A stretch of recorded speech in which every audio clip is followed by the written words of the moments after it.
Good morning all, how are we? Welcome back. So today we thought we'd take the 737 out for a flight. I feel like I haven't been in the 737 for a little while.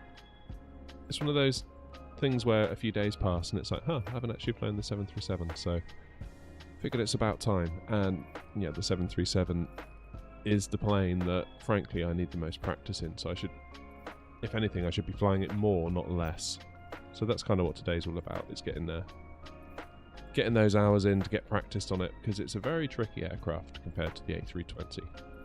Well, if you've learnt in an A320 and spent most of your time in an A320 like I have, this thing is very, very different indeed.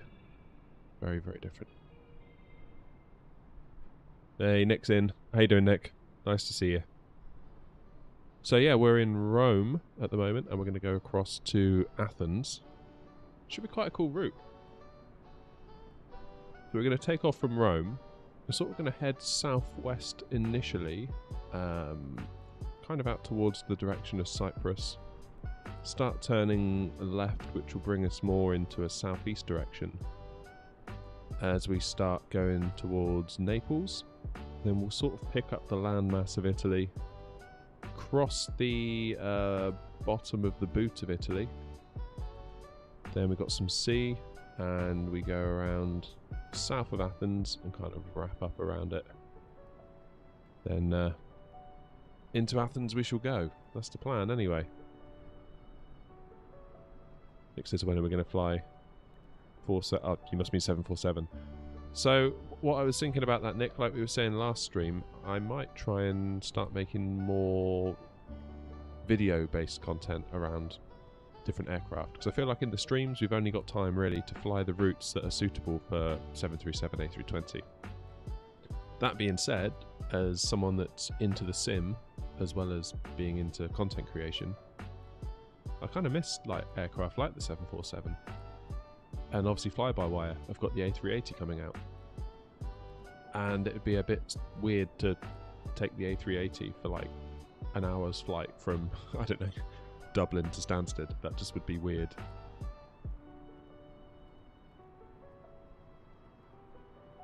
Bevy's in. Morning, Bevy. Or good evening, Bevy.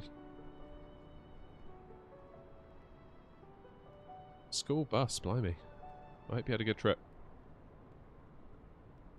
So yeah, I think we'll make some 747 content, but it won't be on the stream, it'll be more videos that I upload to the channel. Maybe we can do some like full flights in those where I kind of edit the flight down to a 20-30 minute thing. I think really that's the only way we can fly them, unless I do like an hour, 2 hour flights in them, but then that just seems a bit weird. I know it's a sim and really you can do whatever you want, but it does still seem a bit weird, doesn't it? Similarly, when the A380 comes out, I'll find myself in a similar dilemma. But there we go. So we're doing a cold and dark this morning in Rome, so we'll jump into the cockpit and get things fired up and make our way down to Athens.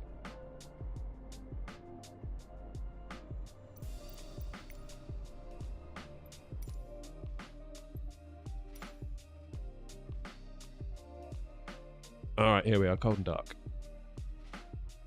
So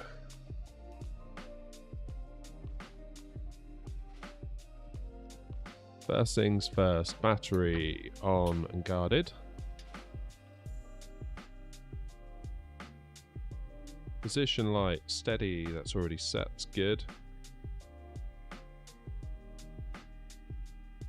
Now we'll do the APU start switch. Oops.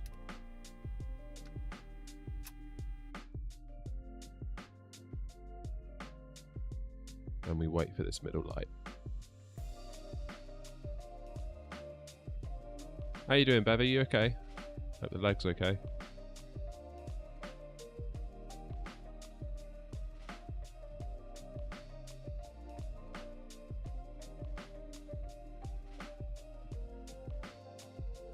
Also, one advantage, Nick, of maybe taking the 747 on flights whereby we do a condensed video of the flight.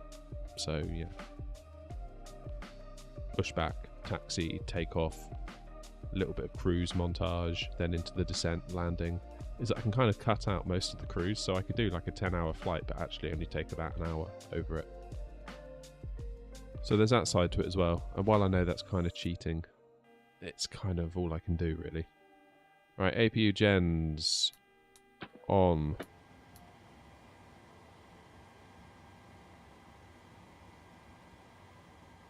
And set our IRS system to nav.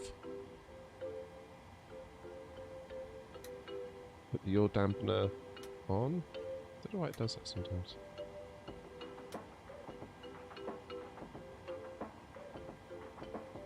Come on. You're alright. Good. Glad to hear it, Bevy.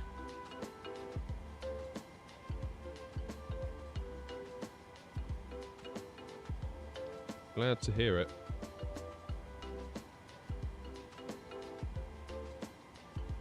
I'm just now realising I'm not sure how much fuel we need, so I'm just logging on to SimBrief to check.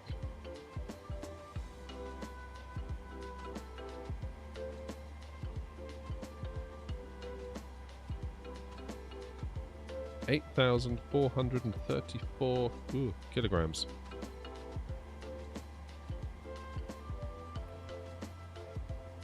$8,434.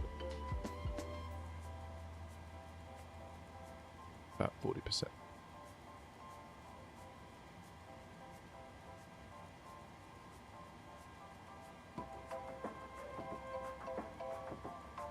Okay, so we've got crossfeed closed. Let's get the fuel pumps on. 1, 2, 3, 4. I'm guessing if I turn these on, yeah, we can get low pressure because there's no fuel in the center tanks. Emergency lights armed, guarded.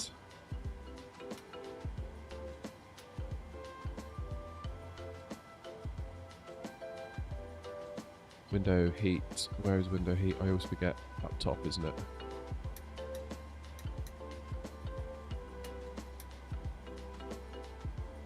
Hydraulic pumps A and B all on. Air conditioning pack. Isolation valves open. Auto. Auto. We can do APU bleed air. Ready to get those engines started shortly.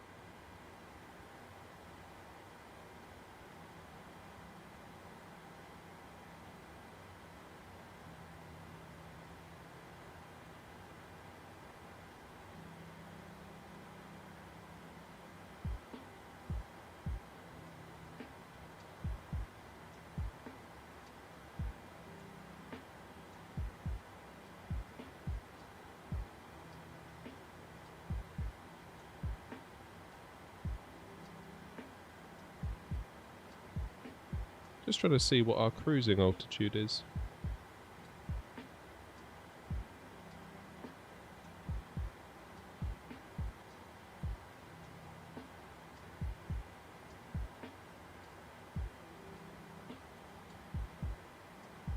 So its initial altitude 29,000.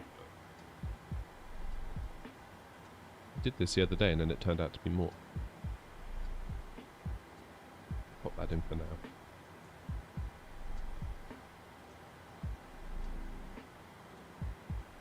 Right, it's time to jump into here. Menu, FMC, Posnet, next page, copy one of those into the scratch pad.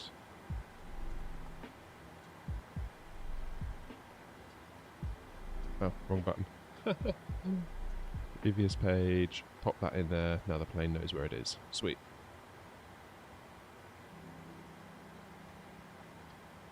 Route will be LIRF to LGAV.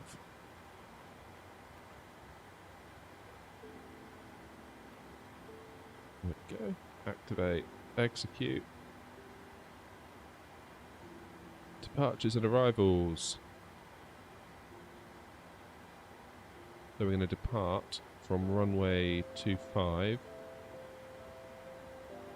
using the PEP 9B. It's not there, is it? Of course it's not there. Why would it be there?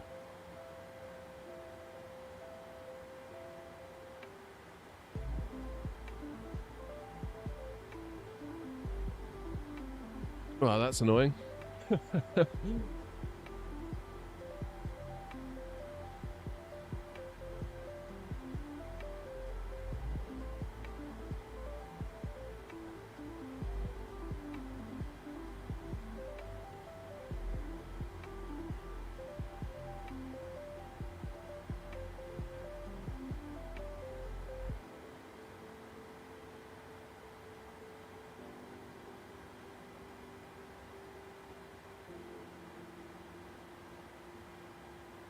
What about, is there a zebra?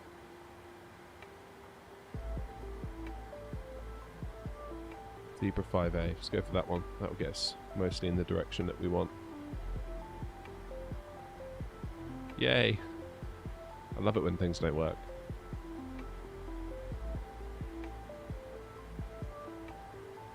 Bevy. That would not be funny.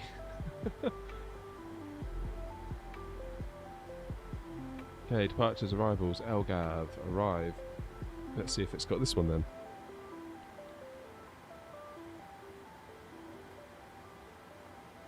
ILS 21 left.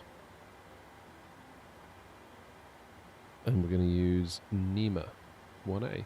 No, it's got that one.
Go via EGN.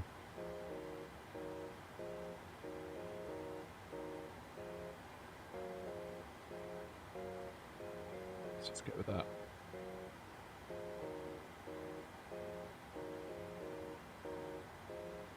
Alright, let's step through the legs and see what kind of a mess we've made, and we'll look at it from there.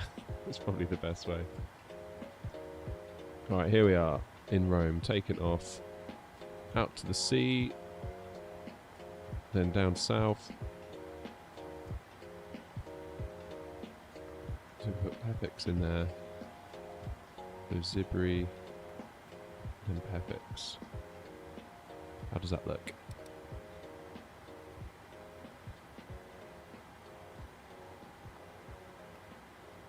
There we go, that's good. So across the boot of Italy. Then there comes a point where we start wrapping up around.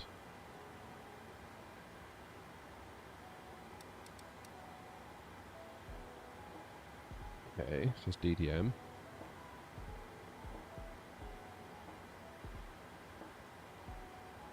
So that to me does not look right at all.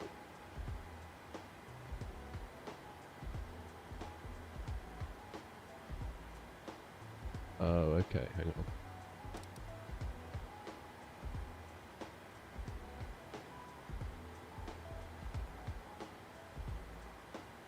So we need to get up to here.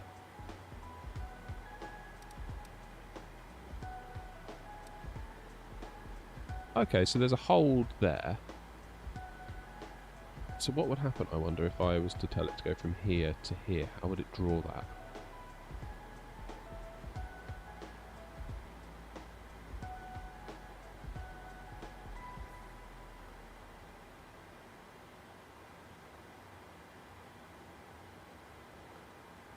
That's not looking too bad, actually. This is where the A320 would come unstuck, I think. Yeah, so we're sort of going to loop around. That is way too short of a final.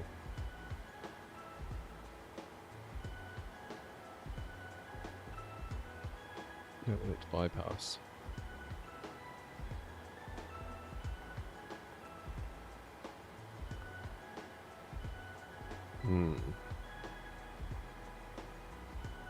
What we might do then is take manual control for the last bit, go out to CI21L, because look, if we go back a bit.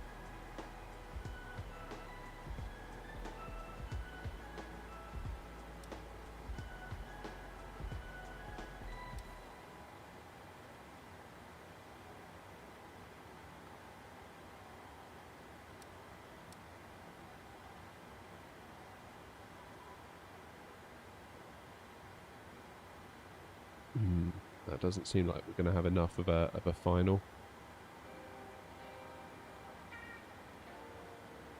And that says that's 5 miles, which is weird considering I've got this set to 20. Oh, it's 20 from there to there. So a 5 mile final.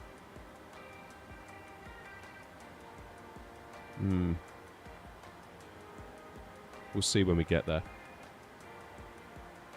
Hey, AV Geek, how you doing? Nice to see you.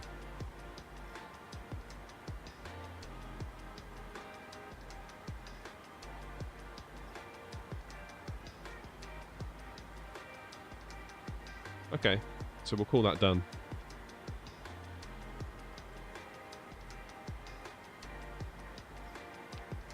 So now back down to here, init ref, perf init request.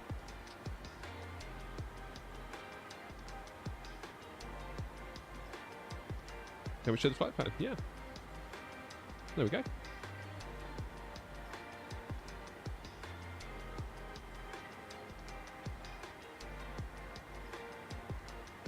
Alright, ready to load, so let's load in the flight plan. There it is.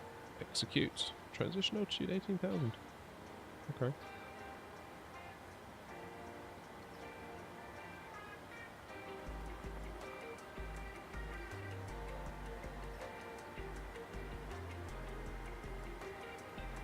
Good. N1 limit.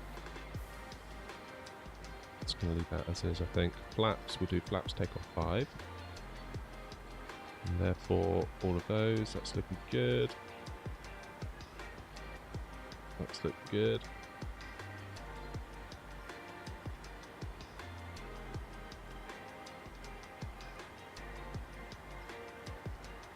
Now, do we have any meta?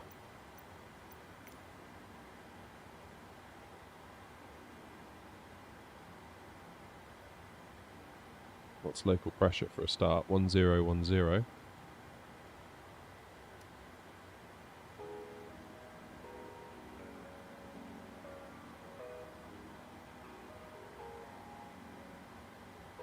Wind is 170 and 6.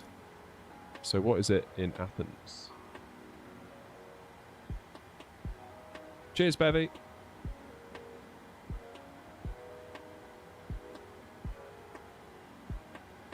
What is the wind doing there?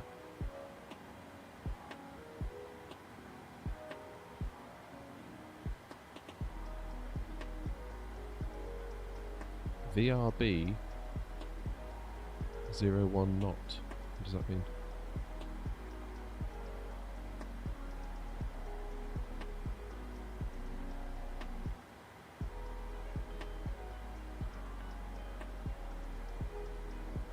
Variable.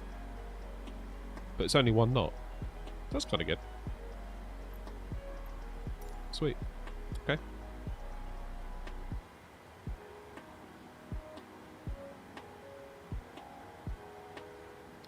Alright, let's get our flight directors on and on.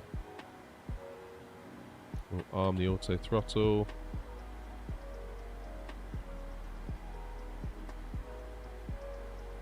What was V2 again? What was V2? 153, so we'll do 168 because it's V2 plus 15.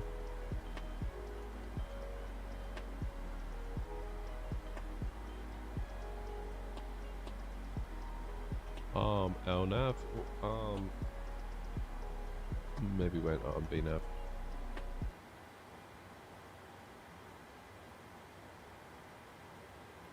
What is it trying to take us up to? Flight level 370. Come on. Spin, spin, spin, spin, spin, spin.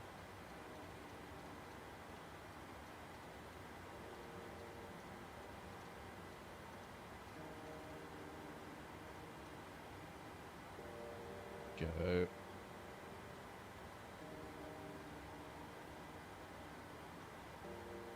Change that there as well.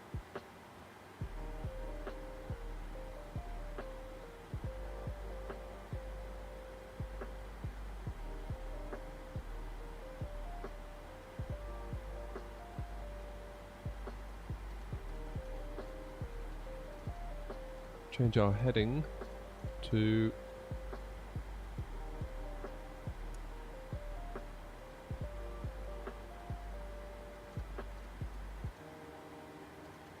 .250.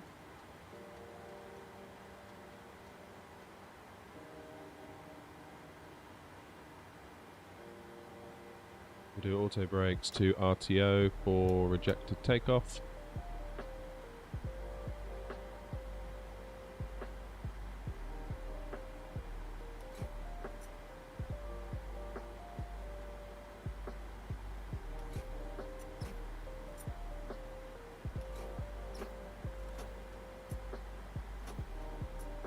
Go. Set the parking brake eventually.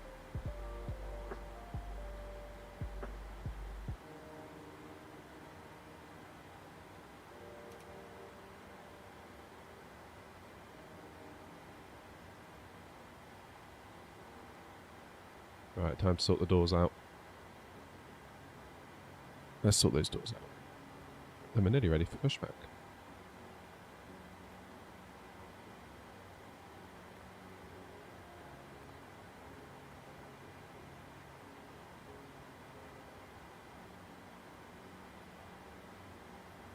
Good.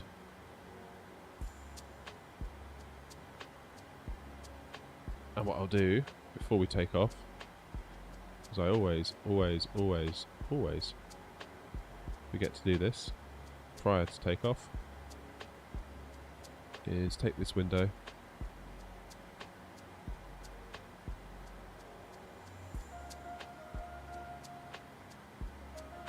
and drag it over here. So I can see what the plane's doing while we look out the window.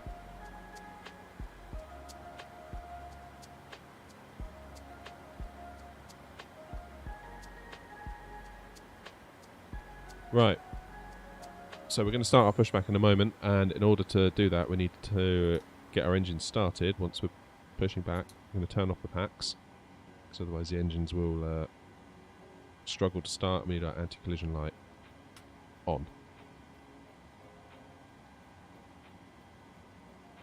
So let's have a quick look.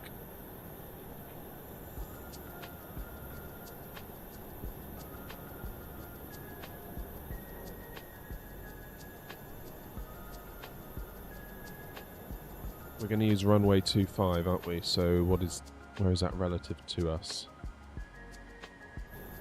Runway 25 is that one all the way up there. So I think we'll get pushed back and get our tail over here. That's a plan.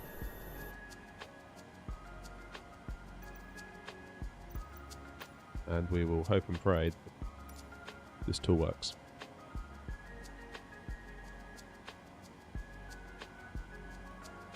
Because you never know.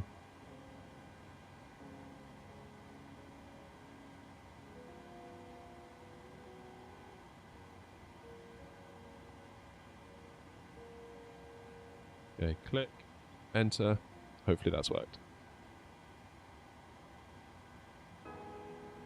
Can I show the whole flight plan? I'm going to struggle to show it all, I think, on screen. I don't know how I can actually do that. Right, let's request our pushback.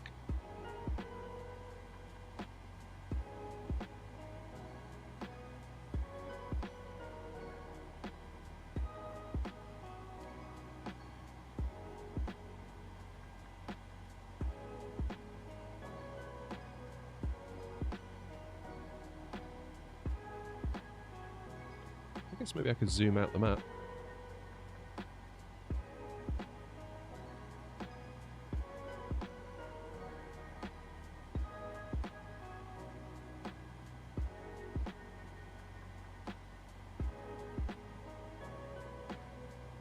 There. Hopefully that's helped.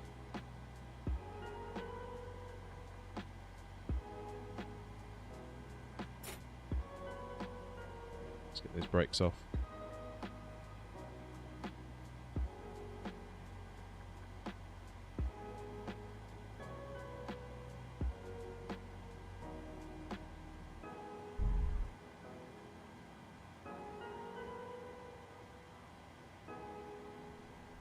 There we go. So we're starting to push back. Let's do engine 2 first. Put it into ground for start.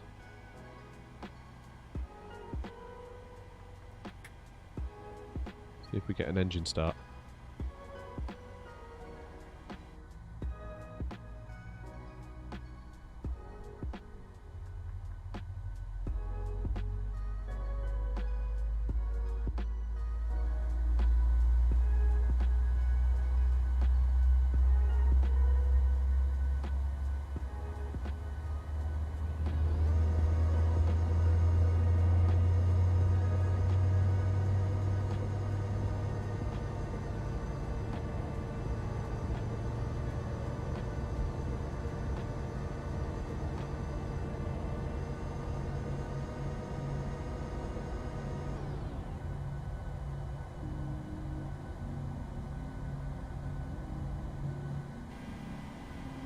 Okay, that's good.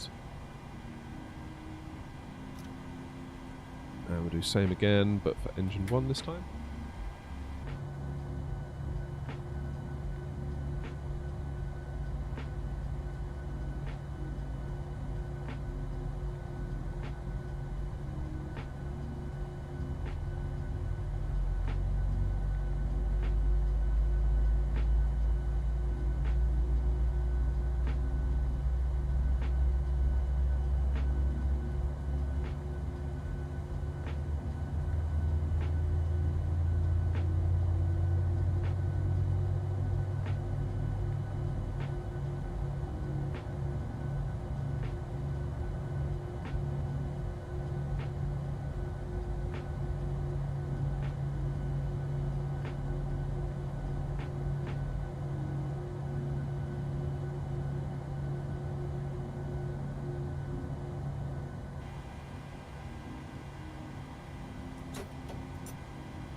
Whoa, what has gone on to my frames? Why is the sim lagging?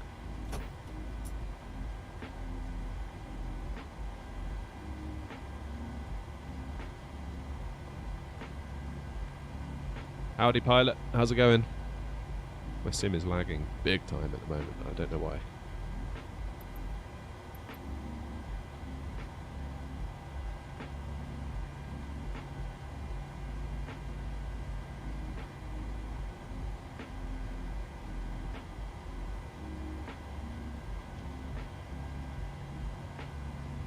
Okay, so now we can change, now we've got our engines on, we can take our power from the engines and not from the APU.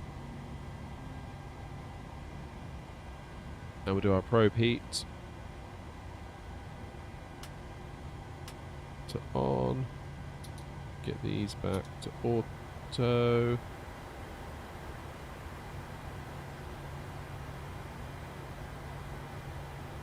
We'll turn the APU bleed off. Probably turn the actual APU off here as well. Not seeing any warning lights.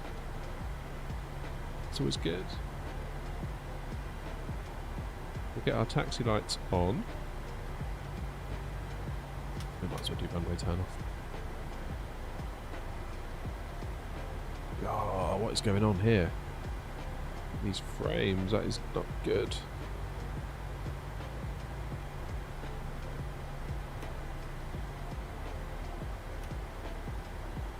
Transponder set standby.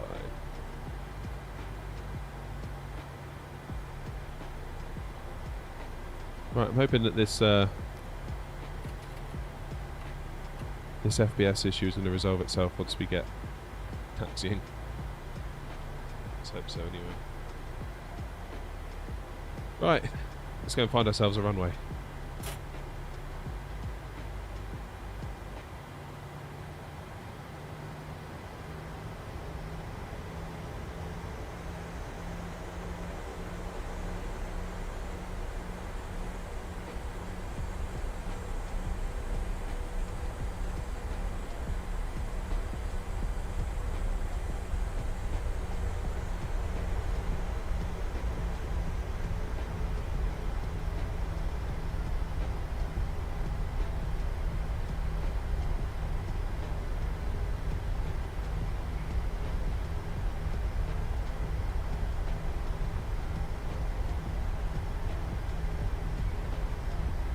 Cruise level today, flight level 370.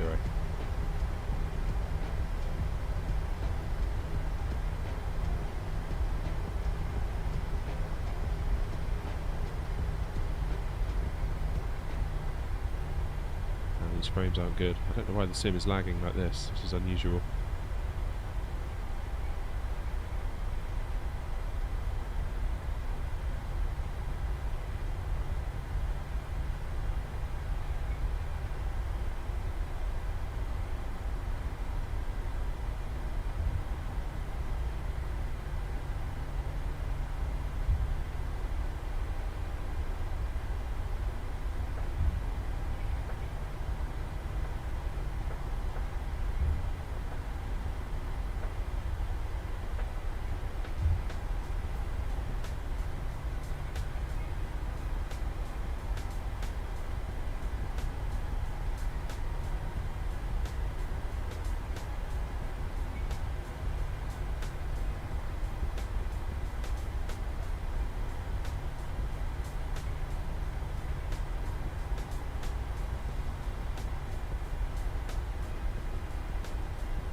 I don't know whether my PC is doing something in the background that might be affecting it.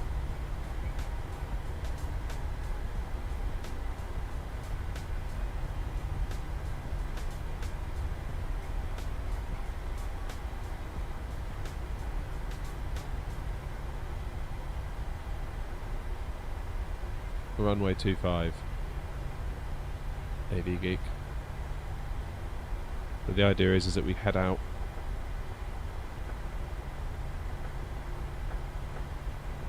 sort of southwest over the sea, do a left turn, and then kind of intercept the land again around Naples.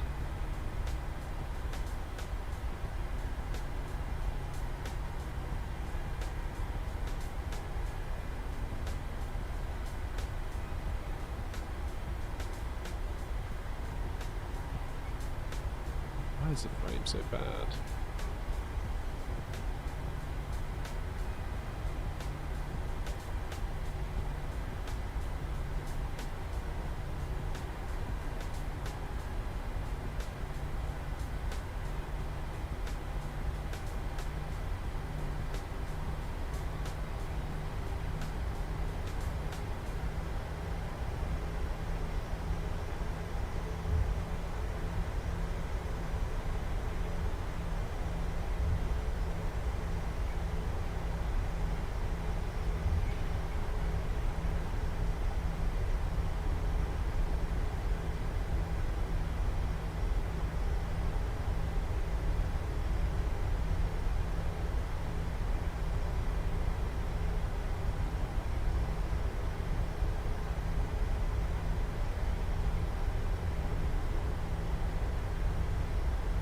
Maybe it's just the airport, I don't know.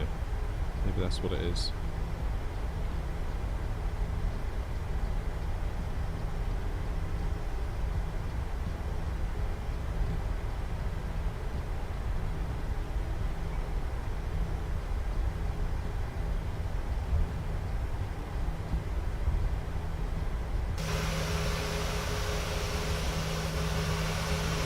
It's really bad, isn't it?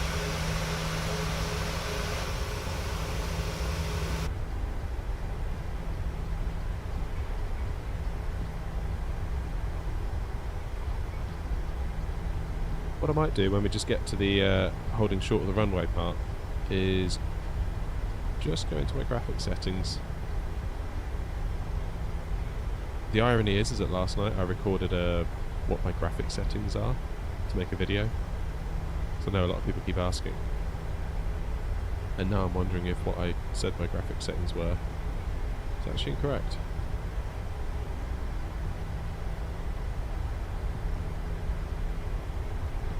Should we go this way? No, we'll keep going actually. False alarm.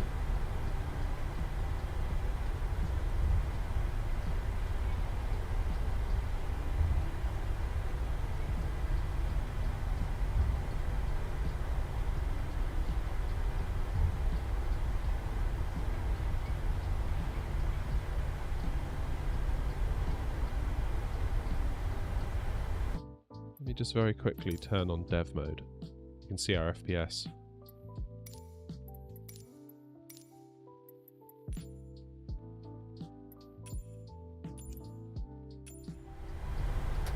Limited, but look at that, 15 FPS.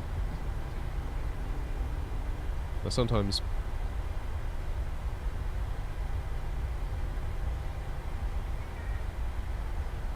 that is not good. Okay, so what can we do to change that, I wonder?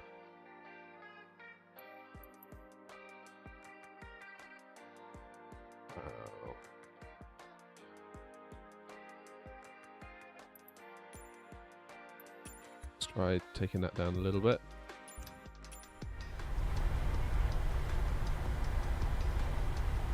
Sometimes it can take a minute for any changes to kick in.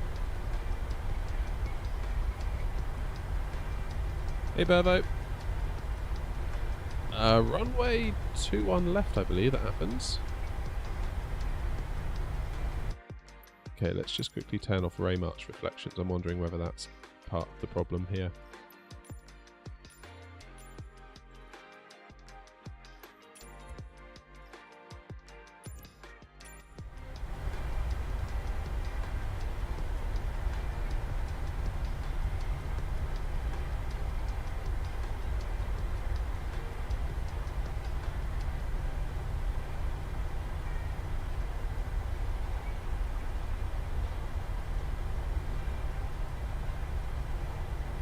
Okay.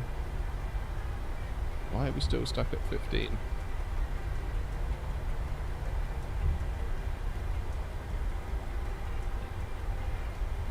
Unusual for it to be this bad. Go back in. Level of detail? Maybe. I hope it's not, because I like it at 200.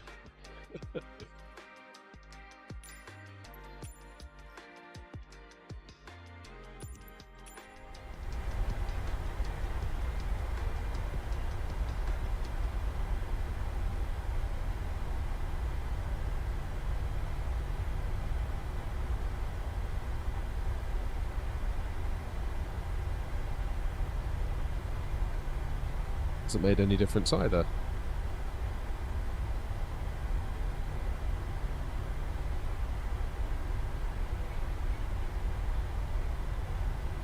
I'm very good, thanks, Burvo. Slightly confused as to why our FPS is so low, though.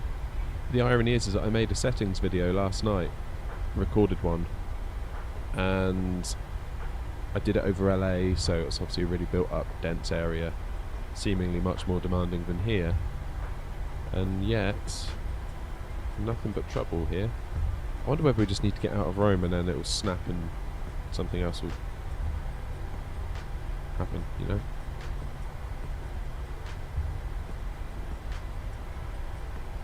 Well, I mean, the level of detail has obviously made absolutely no difference whatsoever.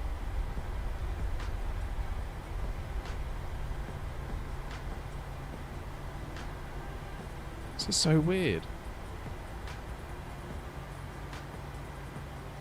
Maybe there's something going on my PC. Maybe it's... Right, let's put the level of detail back up to 200, because that's ideally where I would like it.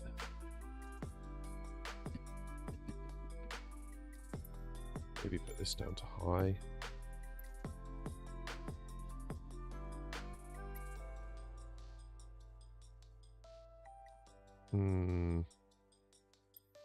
Take the shadow maps down.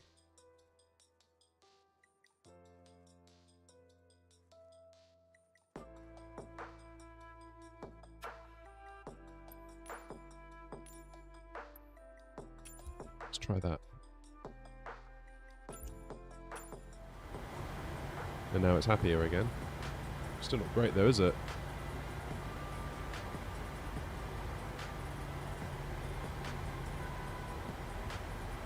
So which one was it? Which one made the difference there? Put that back to ultra. Does it fall again?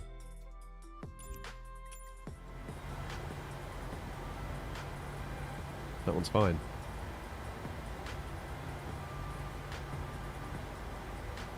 Maybe, yeah. I think it's the shadows. terrain shadows, shadow maps. So if I put that back up,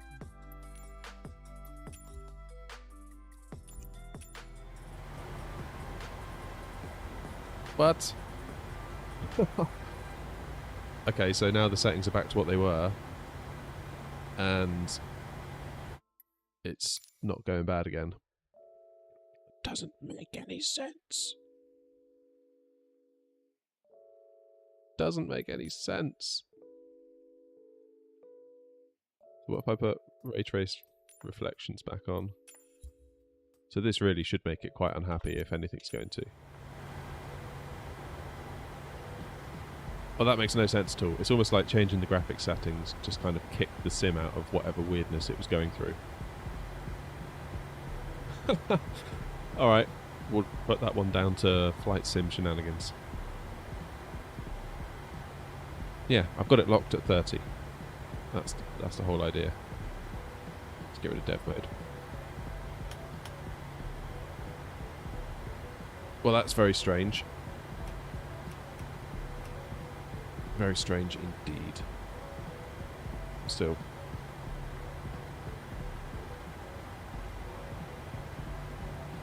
Let's go, shall we? Otherwise we'll never get there.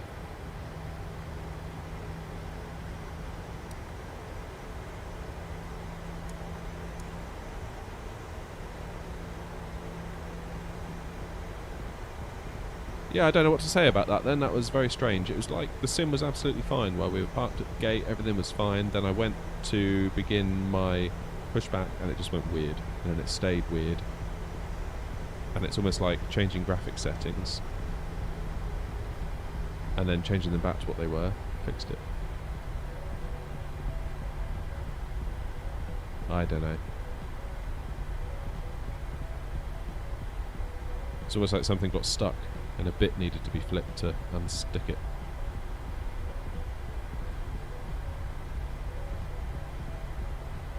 Right then. Everyone happy? Seatbelts on, tray tables up. Eyes down for a full house. Let's go.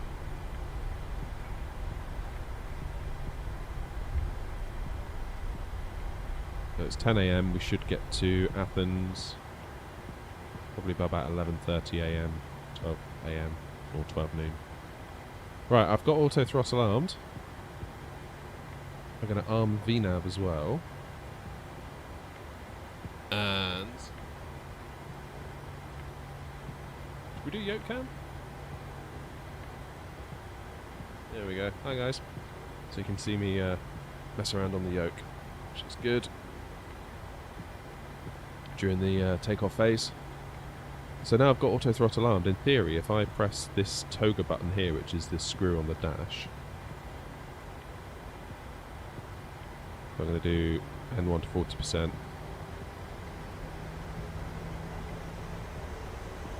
Get both engines there.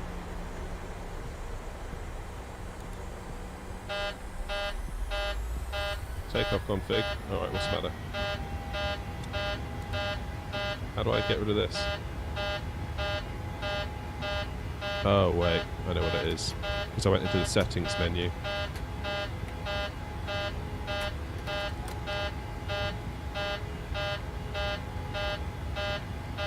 Alright. How do I get it out of toga mode? There we go.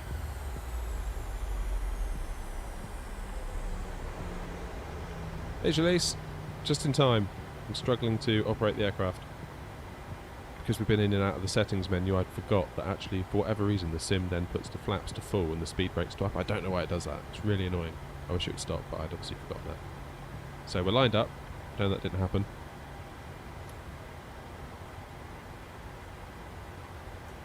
Got LNAV armed. Let's go.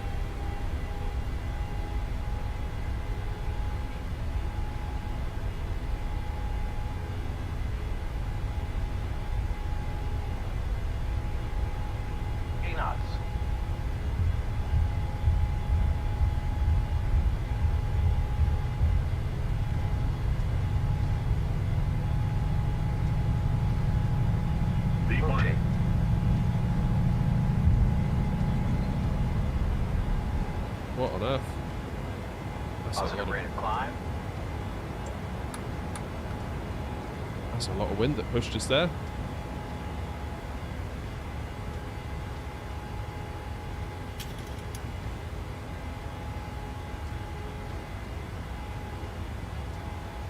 That was a very strange takeoff.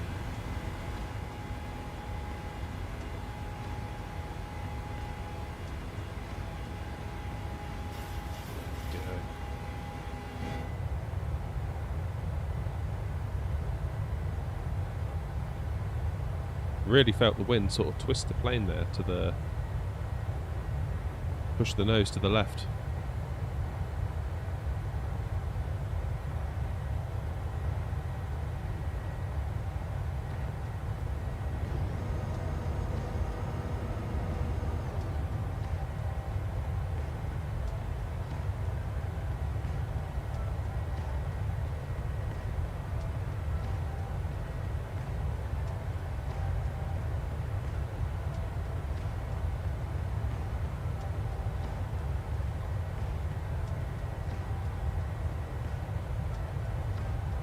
That was strange because I couldn't feel anything really much on the runway in terms of using the rudder pedals to keep the plane on the centre line, and then as soon as we rotated, it's like the whole plane just twisted underneath me. I thought I maybe had rudder pedals kind of pushed in when in fact I didn't, but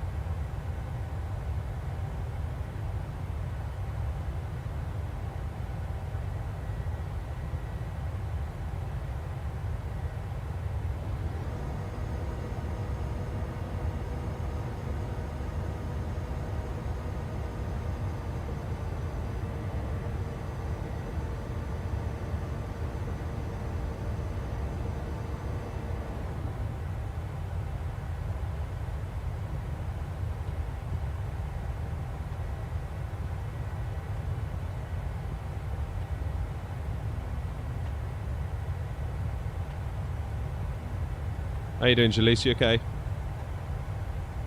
Right, it's time for a coffee now. I've got the thing up in the air.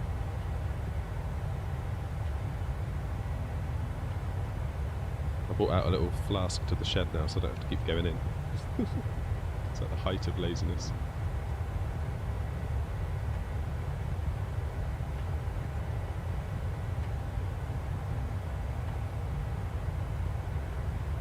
Yeah, not bad, thanks, Jalise. The 737 is already stressing me out, so it's a normal day in that regard.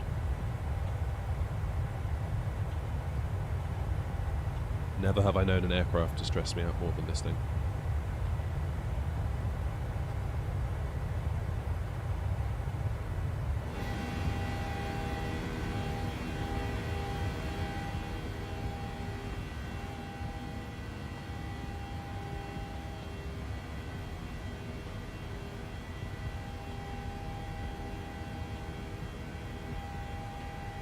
Yeah, normal service is resumed. Stressed out by the 737.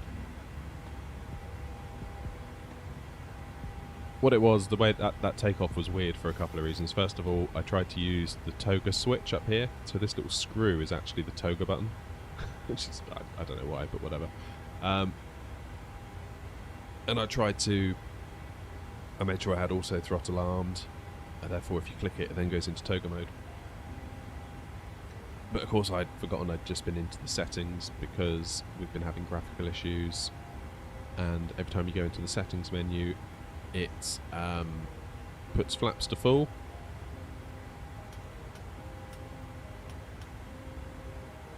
and puts your speed brakes up, which of course I'd forgotten. So we tried to take off.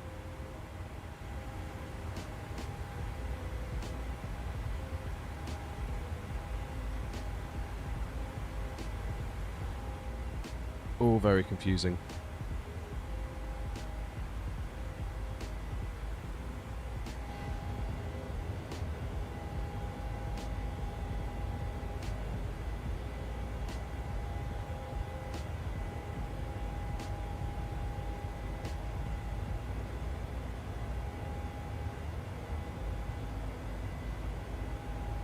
It doesn't bode well, really, does it? I mean, getting it up in the air wasn't straightforward as it should have been. We've still got to get it down yet.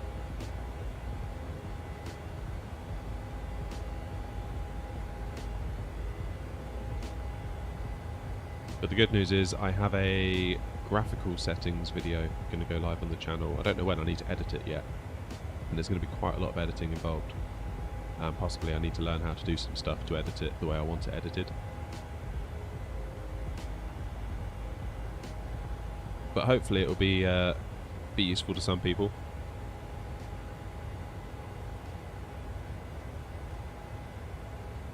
I know it still stresses you out, but are you feeling a bit more comfortable with the set? Yeah, a little bit more.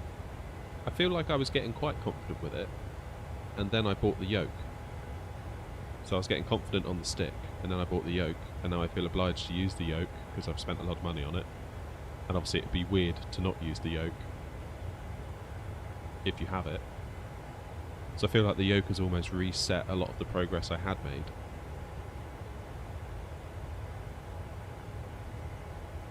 But it's good fun. That's the reason I keep coming back, is because every time I think of it, it's like, oh, I'm still not good enough yet, and that's what keeps me coming back.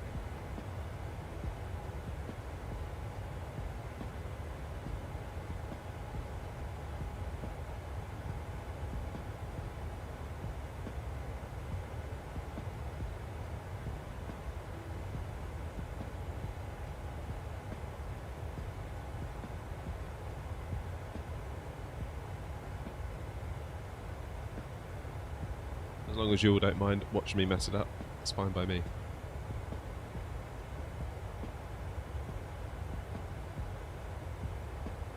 I think one of the best decisions I made from the very start when I did these live streams was I kind of said, look, this isn't me lecturing you on how to play Flight Sim or making out how brilliant I am. This is me documenting a learning journey that I think we're all sort of going on in our own way. So thank goodness I didn't try and make out I was awesome from the start, and then it transpired that I wasn't.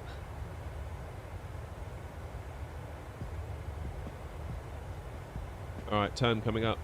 5 miles. Start making our way back to the mainland of Italy. Not that we're going to get to see much of it today with the cloud cover.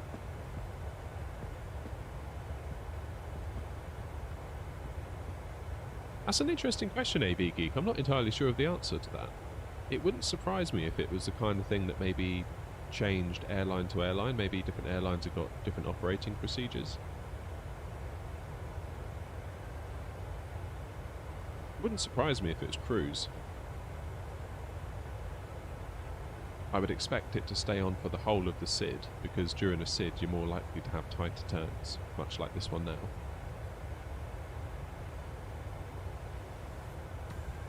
Oops. Didn't do standard pressure.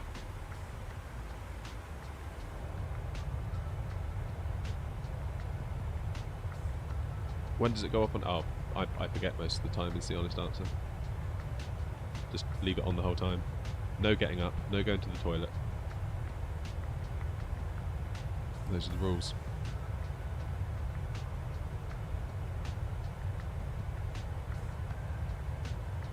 Yeah, I'm unsure how this graphic settings video is going to go down with people. It's kind of like my first attempt at making a video that isn't flying a plane.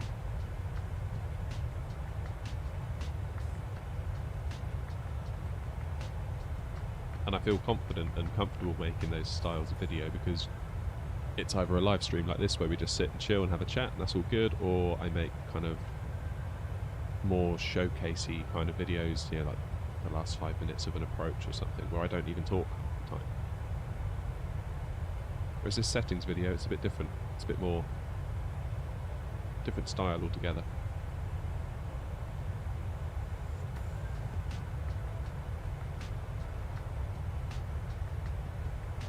But we'll see how it goes.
slow.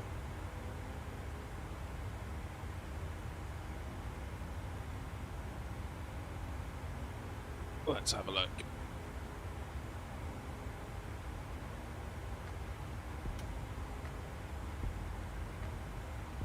Let's let them out, shall we?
Jetstar, never heard of Jetstar.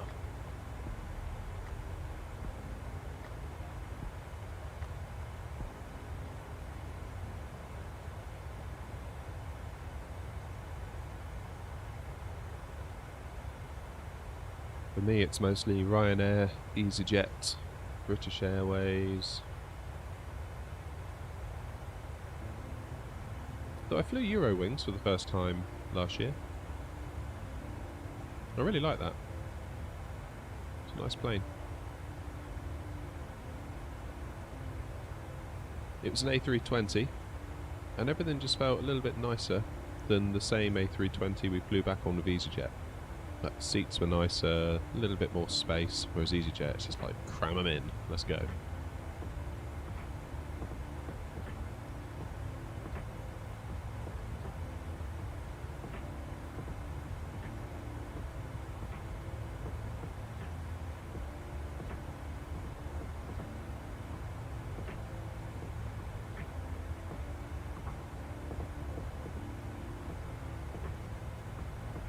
How comfortable to Ryanair? Yeah, it's about the same as EasyJet, I would say. It's alright. I wouldn't want to go very far on one, put it that way. I'm quite tall, like I'm sort of 6'4", so I struggle on most economy seats.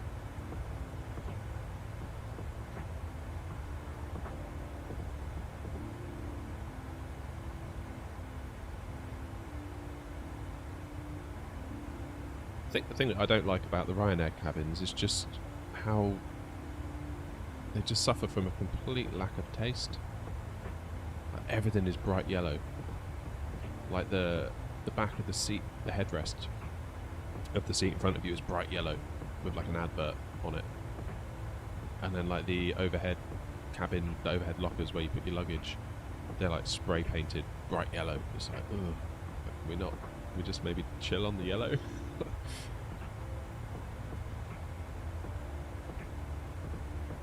I'll be flying with them almost in a month. In fact, a month to the day, I believe. They'll be taking us down to Spain. So I'll report back. Which is probably a good time to announce that content might be a bit thin on the ground in a month's time for a week. Just so you know.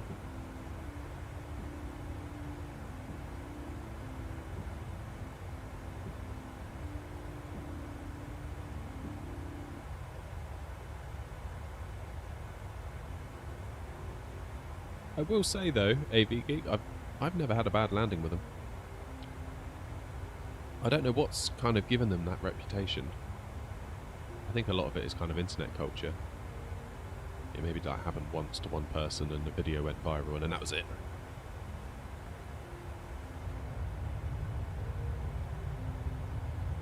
There's land.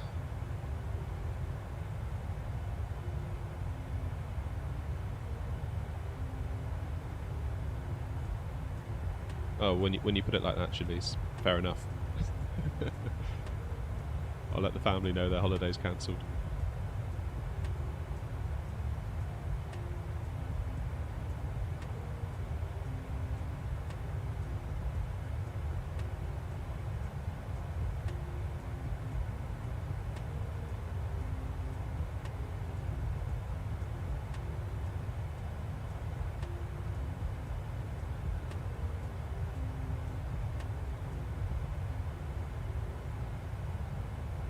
What's my name? My name's David.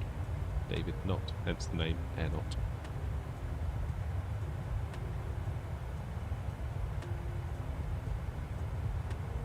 If you could squeeze in the suitcase, at least, you know.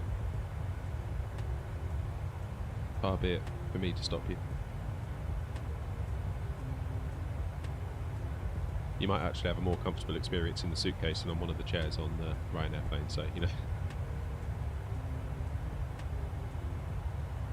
Come to Europe in July, nice. Whereabouts?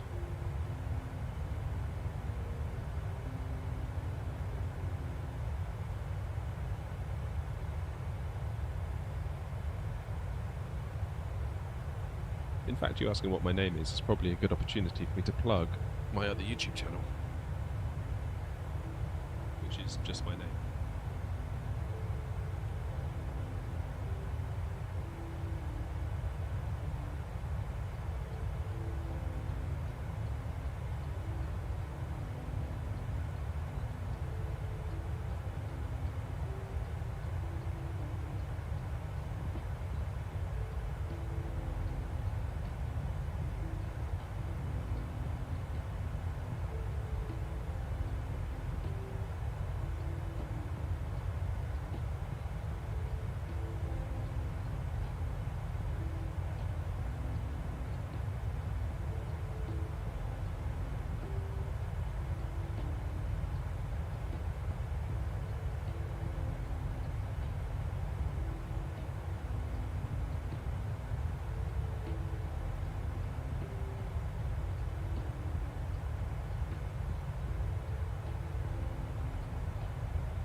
There we go, link to my other channel.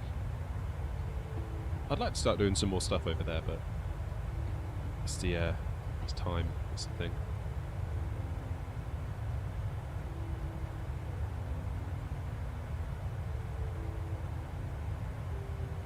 Oh, cool, you're going to Athens, so where we're going now. Amazing.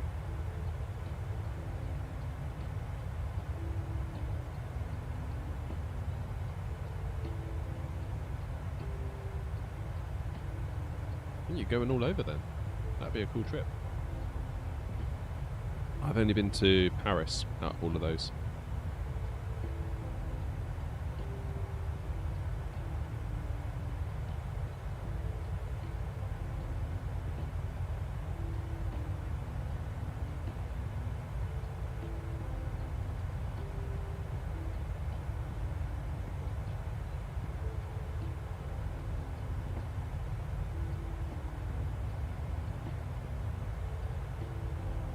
First time overseas, nice. Ah, you'll love it. So there's Naples down beneath us, I think.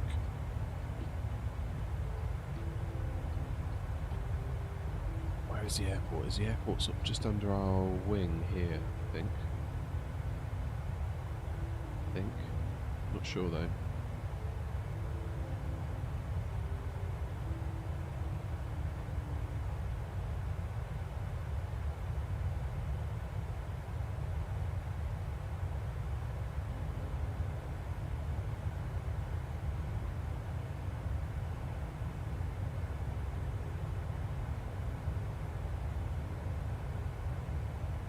Oh, I'm old AV geek, I'm 34. 34 and still refusing to grow up. Flying pretend planes on my computer.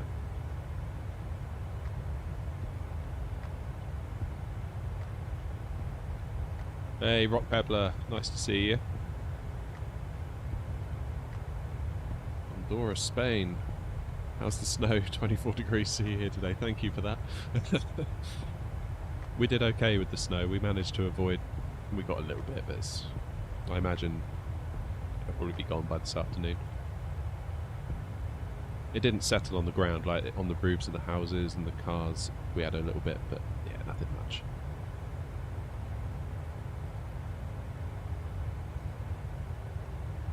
Yes, this is Naples. I think Naples has got the offset ILS, haven't they? That really confused me one time when I was landing.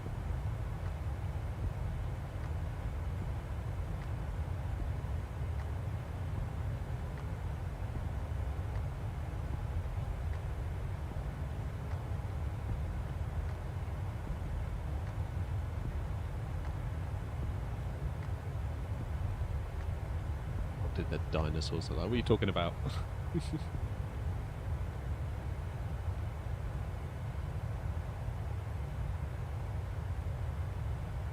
It will creep up on you, Jalise.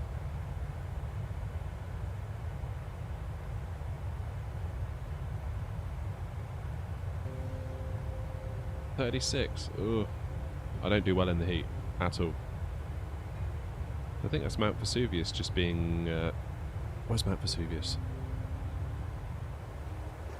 Is it down there? Oh, damn it, the plane's turning. I can't see it now.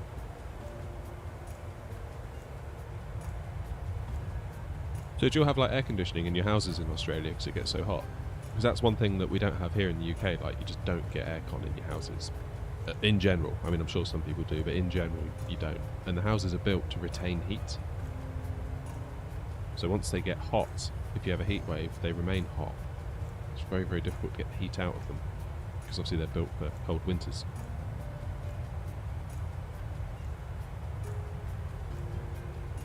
Look at that view.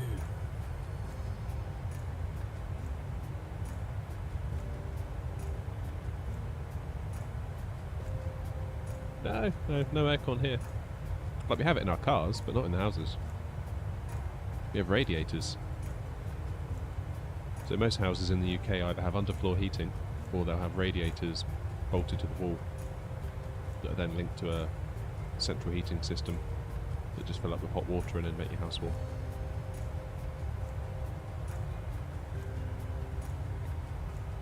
I was thinking of getting an air conditioner for the shed, because it gets so hot in here. Like right now it's 20 degrees, and when I started simming it was 9 degrees.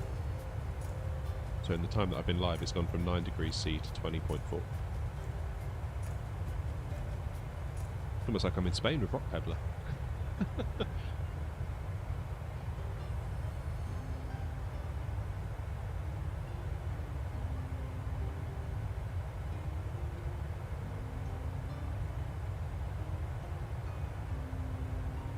Must be hard not having it.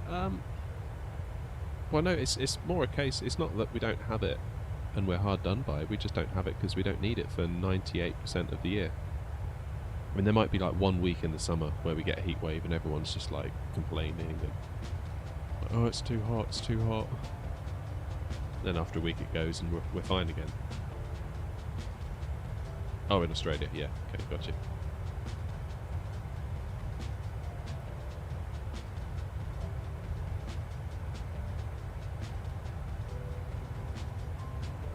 I'll be joining you in Spain next month, Rock Peddler.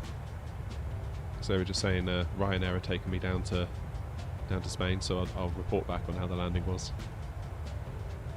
I foresee no issues. Right, everything's under control up here. I realise we're just looking out the window, aren't we? Everything's looking splendid.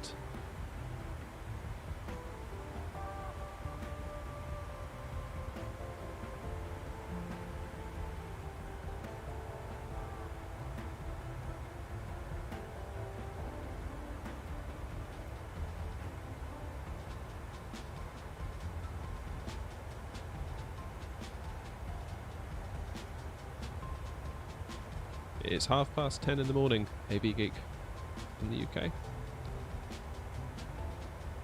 Rock Peddler, we're flying into Malaga. I think it's Malaga. But I can't remember where we're actually going. I'll be honest, my wife kind of arranged it all, so I'm a little bit hazy on the details.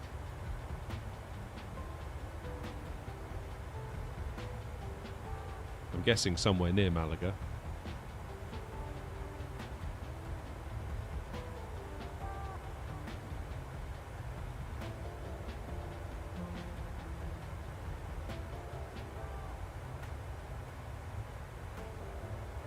Yeah, what's the deal with time zones in Australia? So Sydney, you say it's 9:30. So that's, yeah, East Coast. How far do you have to go for the time to change?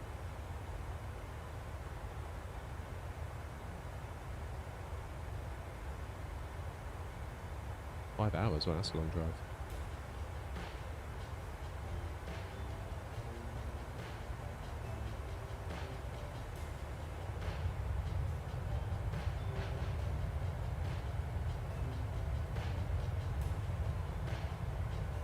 Making those views, shall we?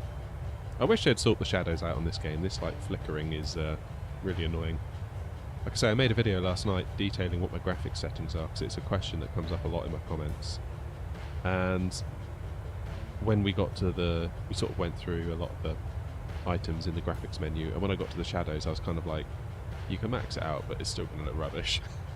There's a very strong argument for maybe just leaving it at its lowest setting, or maybe even medium.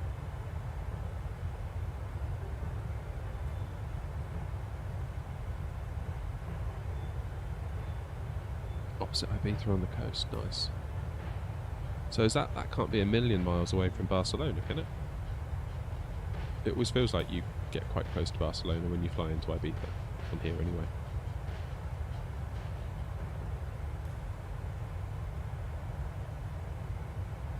Do I have heating? Yes I do. Yeah, we have heating. But that's all we have. No active cooling.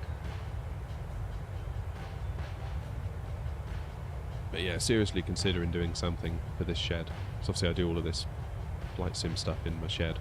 Kind of got like a gaming shed that I built during the lockdown here in the UK during COVID, because there was frankly nothing else to do and I was furloughed from work. So it was like, alright, let's build a gaming shed. And I was so terrified of it being cold out here, I insulated all the walls, I insulated the roof, I really, really, really insulated it. And there's no windows, it's just like a sealed box with a door. And it just started getting so hot when I turned the PC on. I was just basically cooking myself.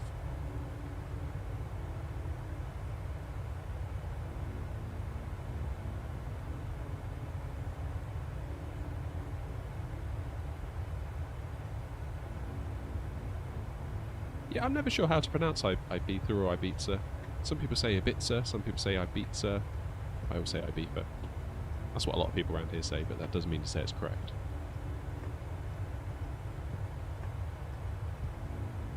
Alright, there's cruise. I know the stats at the top there say it's 1,000 feet off, but the altimeter on the plane, we're at cruise now.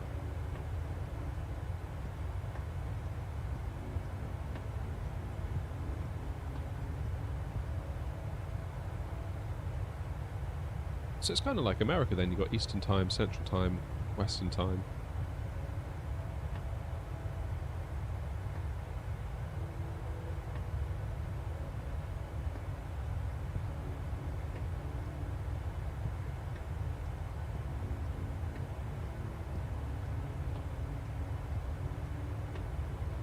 But it sounds like you got the good weather today, Rock Pebbler, in any case.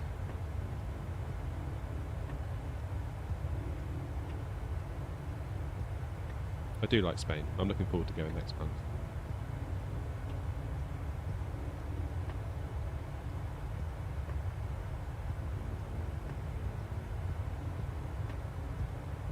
I haven't been there in a few years now. I'm trying to think when. Maybe 5 years ago, the last time I was in Spain.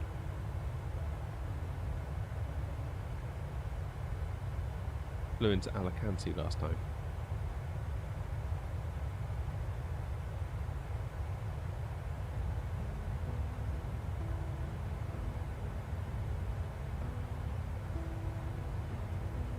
Roos as in kangaroos, there's 40 million kangaroos.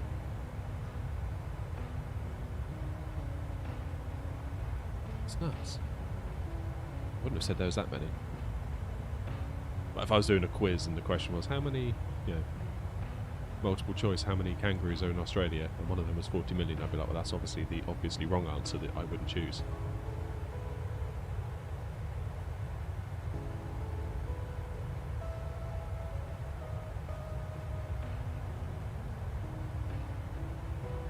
Now you're in cruise, you need to turn engines off and go into a stall. Gotcha. Right, let's go into the cockpit then and...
I do a stream at like 6 AM Sydney time. You know what? This is all really it's all really tricky for me at the moment. Stream times.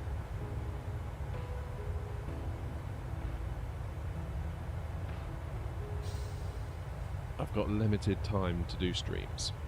I've got 4 very, very specific windows that I could potentially stream or make other content in. So that's this time, Monday and Wednesdays, for me in the UK at least. And then I've got Tuesday evening and Thursday evening UK time from about 7 PM. Now last night I decided not to stream and made a video instead. And that's now in edit, so that'll be coming out over the coming days, hopefully.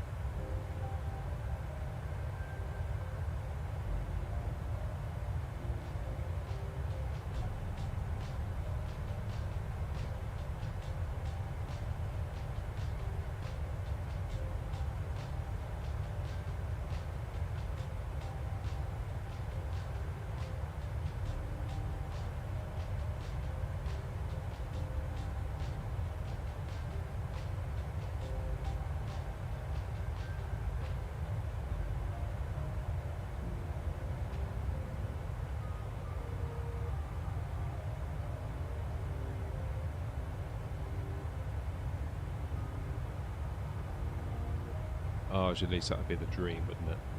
That would be the dream.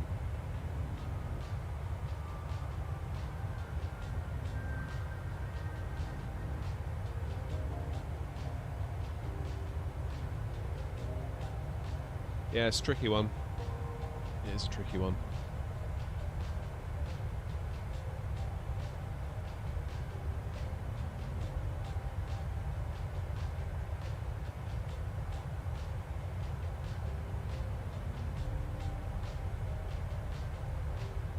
I think in an ideal world I would probably stream maybe sort of like lunchtime onwards in the UK time.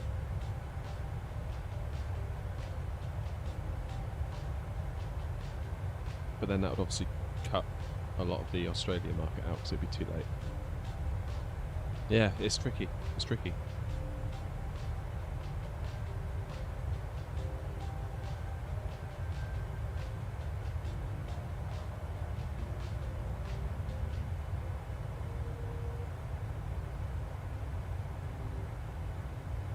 Can you do one TN? What does that mean?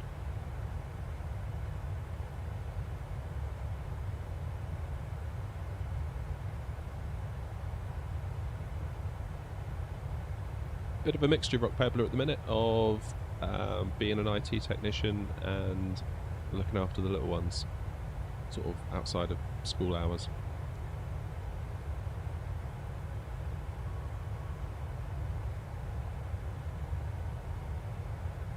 That snow can't make up its mind on those mountains there, can it?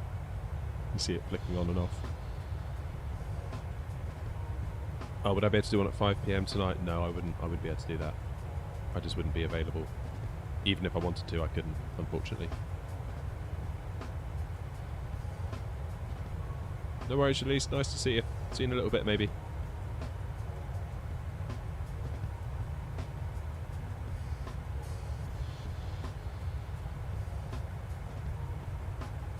So yeah, my schedule, like with work and what the kids are up to, means I can stream Monday morning, Wednesday morning, UK time, till about lunchtime. Then it's kind of Tuesday, Thursday evenings,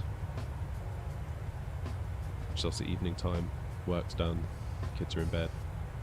I can stream then, and my wife's around to look out for the kids if they need anything while they're asleep. I wouldn't just leave them in bed and come out and stream.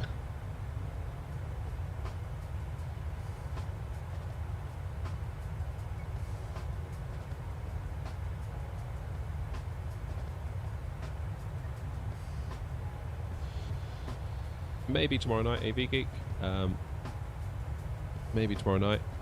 I'll schedule it. If I'm going to do it, I'll schedule it so you'll know. Retired. Retired in Spain. That's living the dream, that is. That's what every Brit dreams of. Retire in and sell up and move to Spain.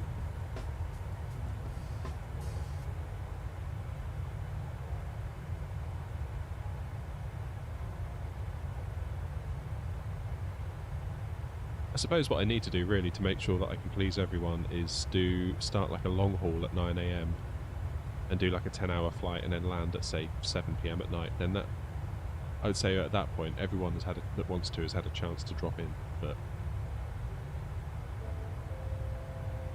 tricky one. I did a long haul, well, a longish haul one once live. Because people asked for it, and after about the 2-hour mark, numbers like just started tanking. So I'm not entirely convinced people want long haul as much as they say they do.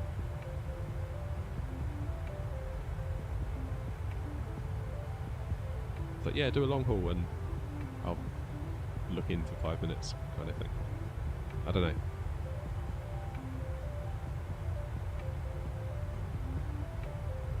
Obviously, I would never expect anyone to stay for the whole thing.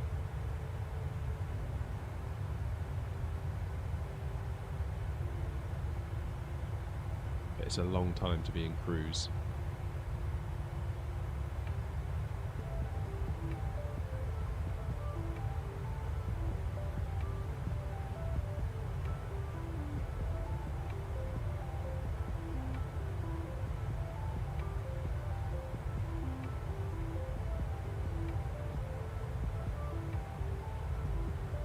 Not to mention the power bill. The power bill, that's something we're going to have to consider. I'm kind of hoping that the channel can get monetized just so we can pay towards the electricity a little bit. Because the PC is probably drawing close to 400 watts. Got all my screens on, they're about 50 watts a piece, so that's a 150, so lights, probably about 600 watts an hour to stream, I guess. Currently in the UK, we're paying 19 pence per kilowatt hour. But that's only because we're locked into a legacy contract. And with energy prices being what they are now in the UK, I think people are paying close to like double or treble that.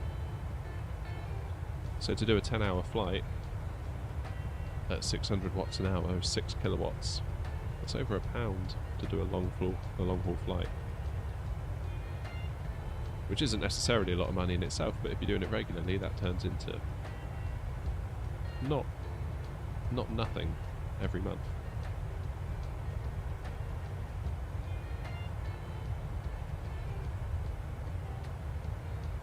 Lucky we have solar panels, so if I stream during the day, most of it can come out of that. We've got 4 kilowatts of solar on the roof. And by default it just pumps straight back into the grid if we don't use it in the house first. But we don't get paid any less by the grid if we use it, because the way they calculate it, they sort of assume that on average, most of the time, we will use about 50% of what the solars generate, and 50% will go back into the grid, so they pay us the 50% all the time regardless. Now if we get really clever and don't put the dishwasher on at the same time as the washing machine, we sort of stagger putting the devices on during the day so that we're always beneath 4 kilowatts of use and we're always using whatever the solars make. Obviously we get a lower power bill and we still get the payment of 50%.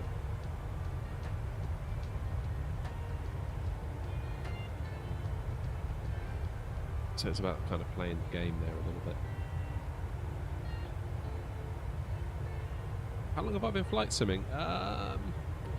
Well, in various capacities, I guess you could say since I was 10 years old.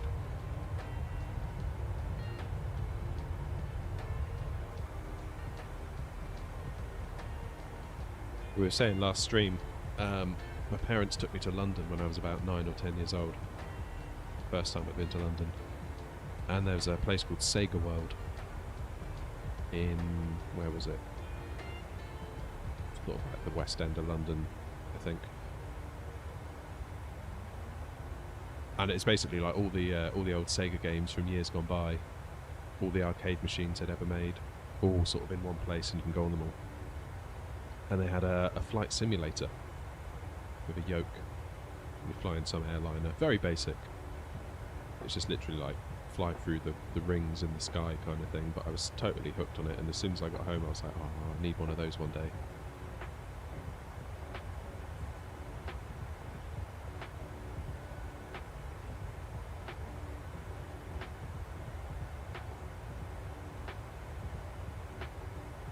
Then we got a PC built, and I bought Flight Sim 2000, the one with Concorde on the box.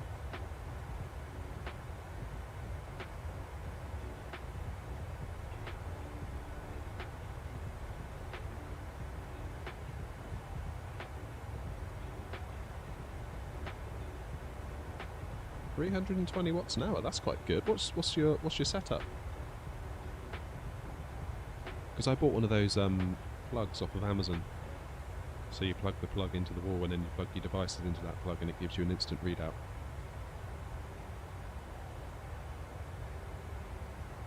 Amstrad, wow. Yeah, I never really had the Amstrad stuff. That's maybe a bit early on for me. I think my first PC was a Windows 95 box.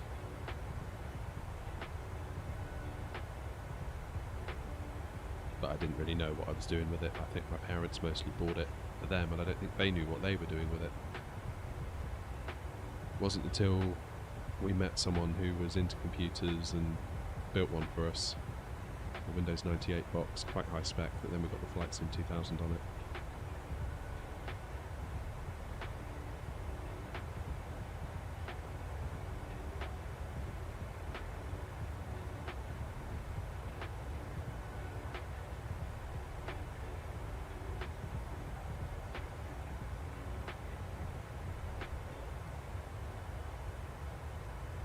Flying a plane next weekend.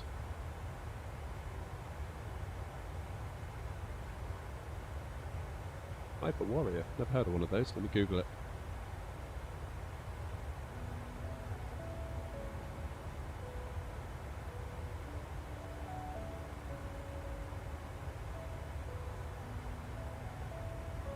Oh, nice. What, you going on like one of those experience days or something like that?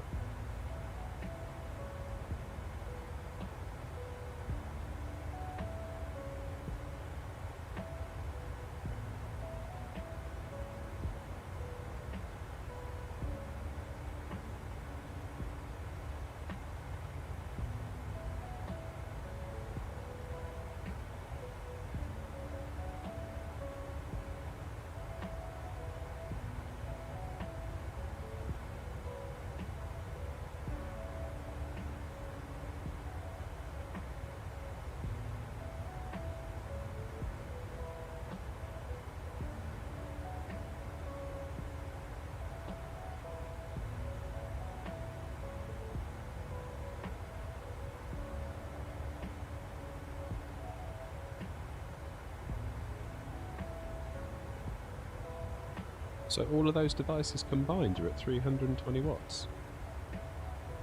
Got to be honest, that seems low.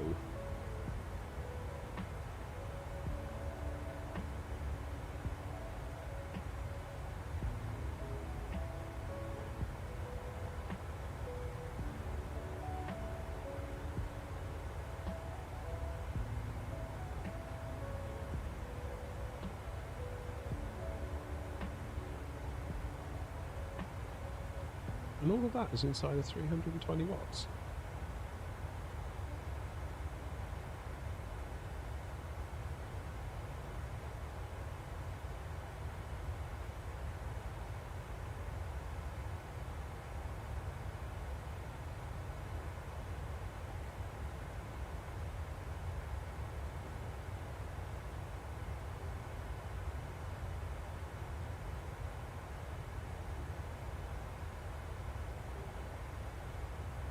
Do you have the frame limit capped on your system?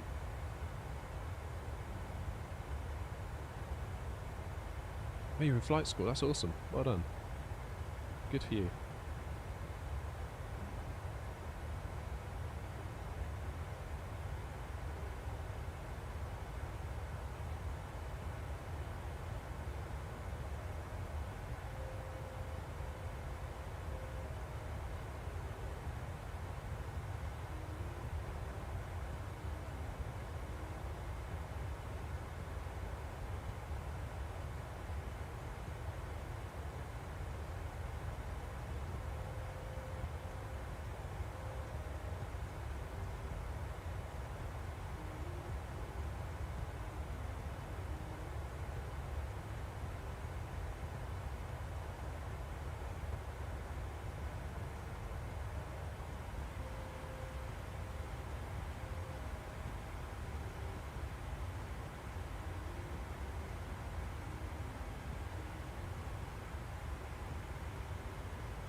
So it looks like we are about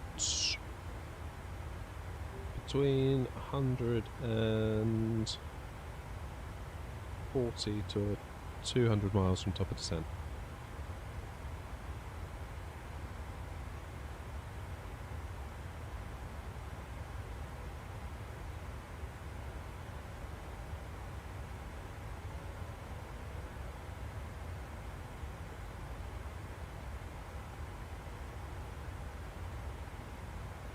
Yeah, I keep meaning to get into that sim.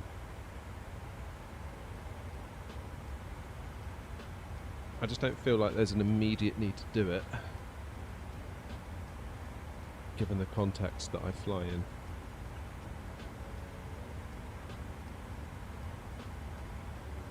Hey, Arrow. Welcome, welcome.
So fingers crossed we get a good landing today. I feel like I could do with a good landing under my belt.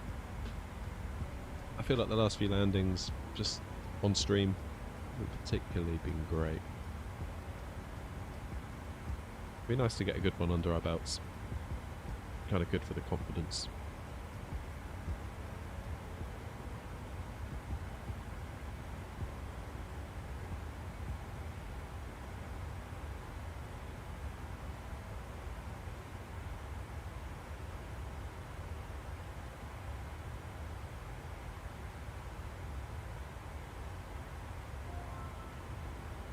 Don't know anything about PCs. Well, if the time ever comes, feel free to ask.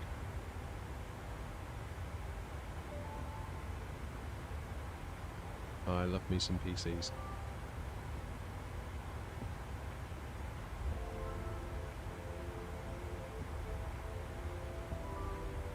Second flight, what today? Won't have time for one today, unfortunately. Getting into Athens is all I've got time for. Then real life must resume, unfortunately. But I would love to sit here and sim with you all day. I really would.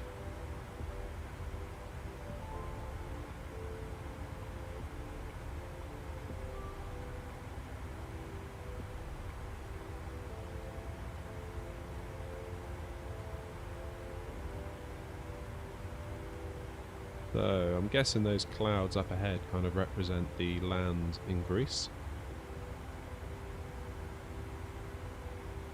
Quite often that's the case, and looking at the mini-map.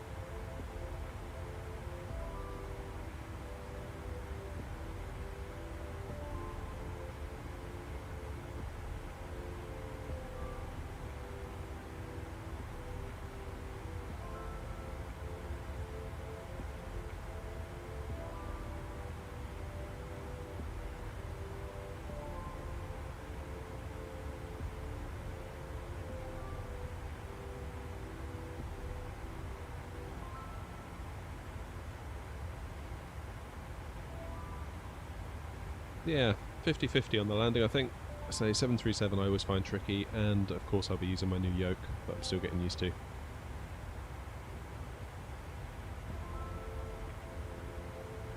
Pebble says I used to do ATC on IBAO a few years ago.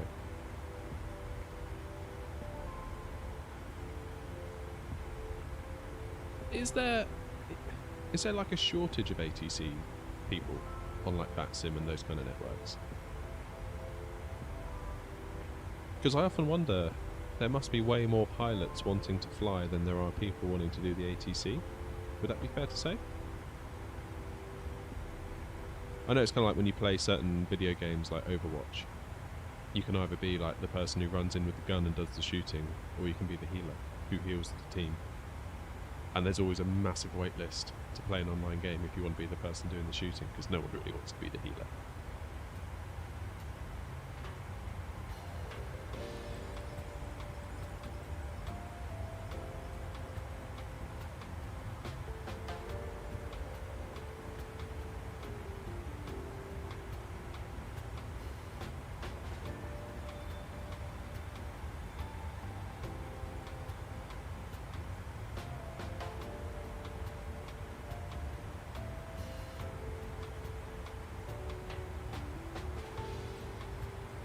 Looking like some land up ahead.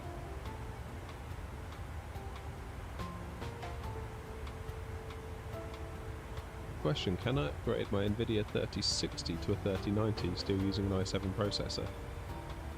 Yeah, sure. You may find that your power supply struggles. I think you said you had a 650 watt. That's going to struggle with a 3090 for sure.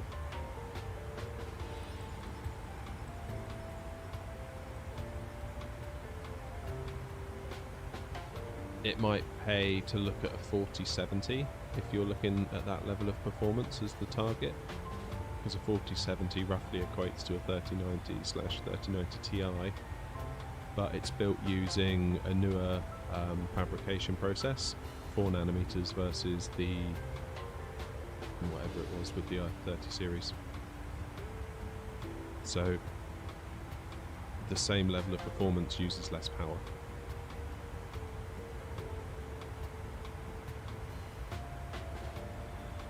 But if in Flight Sim you're already... that'll be live weather. My goodness, why does it do that? It's so annoying.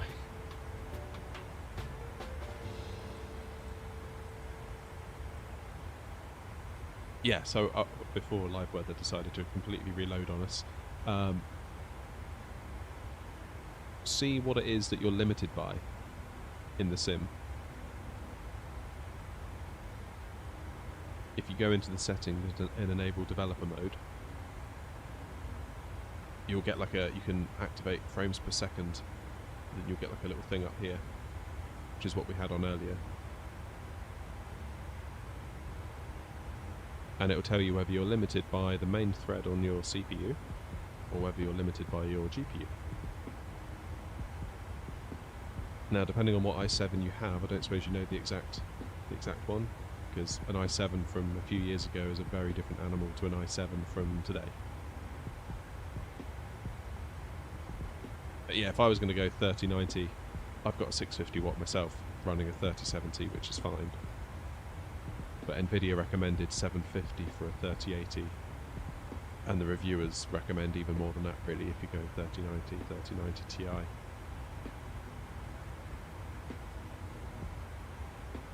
I guess my overall point is that if you're limited by the performance of your processor, and Flight Sim is very much limited by the strength of your processor, then a new graphics card might not help you as much as you think. Oh, there's weather again.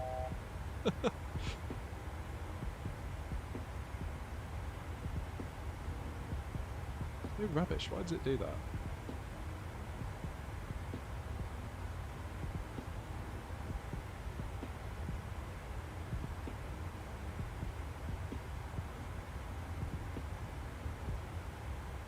I mean, surely if it gets brand new weather data that is beyond a certain amount of difference from what we currently have, they should fade it in, not just be like, bang, here's the new weather.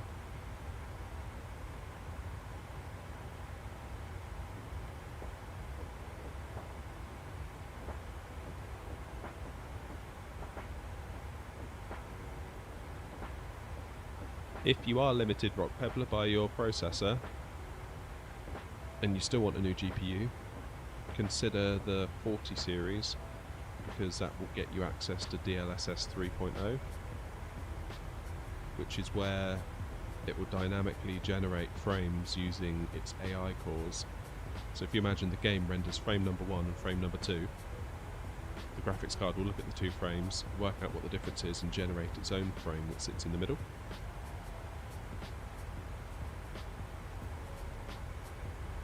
And by doing that, they can bypass the CPU bottleneck that is quite common with Flight Sim. Because Flight Sim doesn't really scale across your cores. You can have a 4-core, 6-core, 8-core, 10-core CPU. Most of the time, most of the work is just done on one thread, so one of the cores. So really you're limited by how fast that one core can go. Adding more cores won't really solve your problem.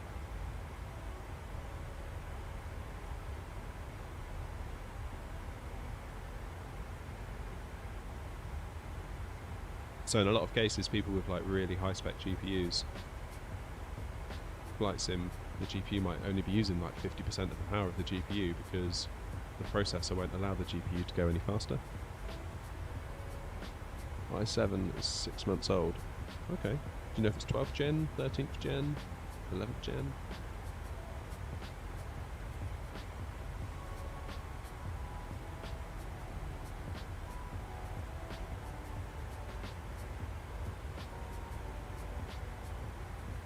It sounds like you've got a great CPU for Flight Sim if it is a modern i7, like a 12700K, 13700K. Like they're strong chips. Strong chips.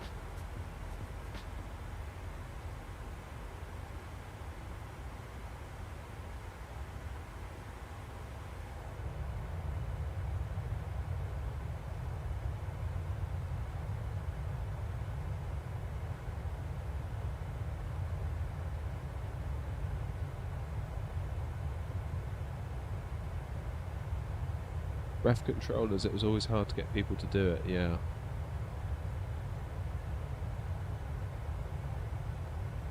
And I guess equally hard to get people to do it well, because it seems like it's quite an involved thing.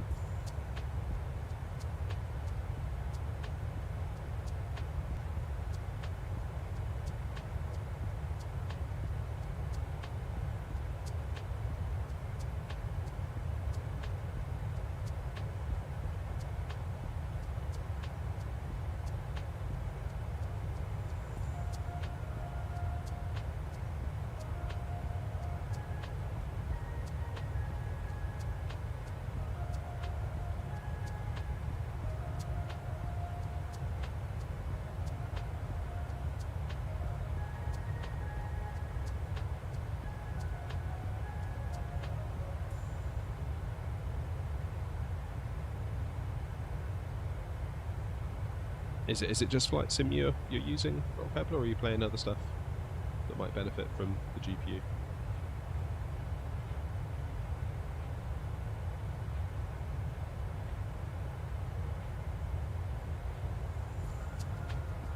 I'm unsure whether I need to look into what you'd actually need power supply wise for a 4070 Ti. I think Nvidia say 750. I think.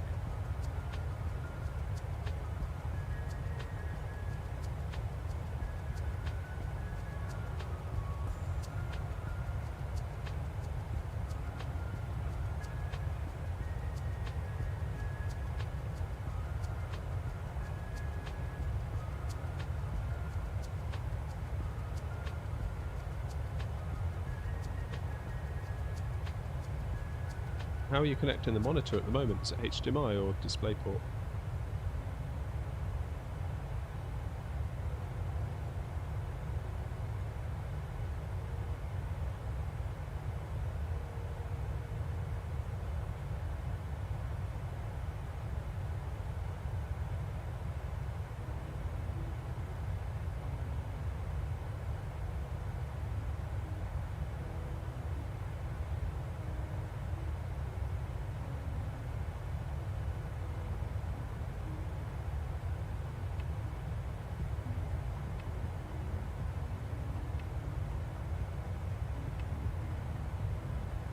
Oh, you did Stansted, nice.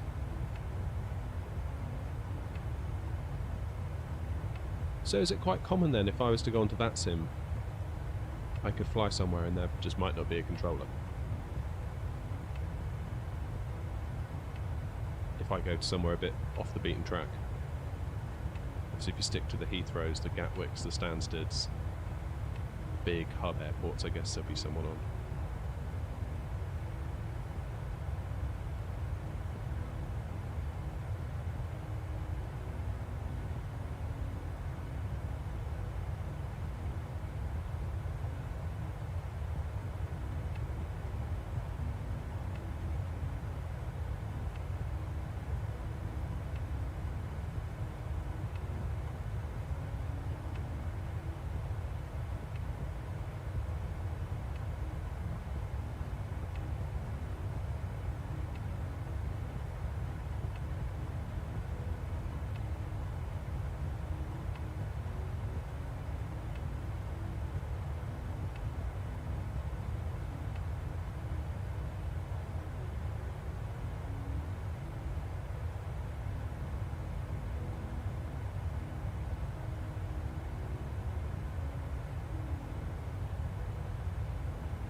Right, top of descent is almost upon us.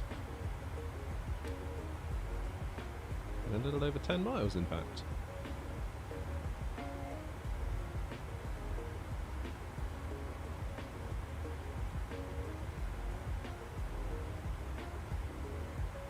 Depends what you mean by affordable AV gig.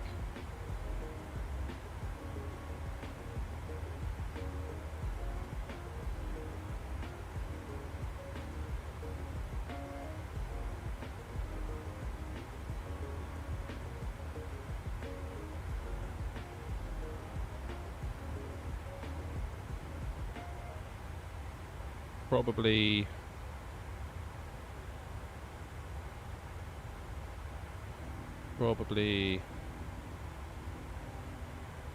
on the Nvidia side, I would minimum probably go 3060.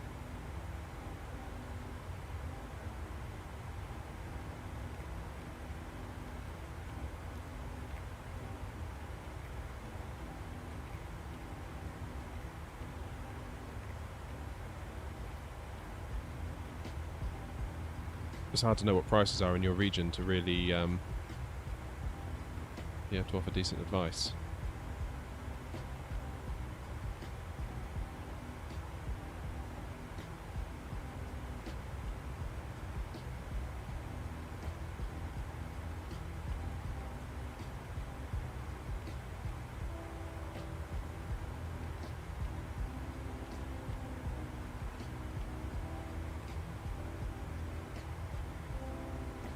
£1,200.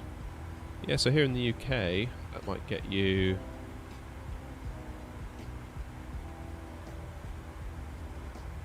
might even get a 3070 build for that. I wouldn't go with the latest gen AMD stuff, put it that way.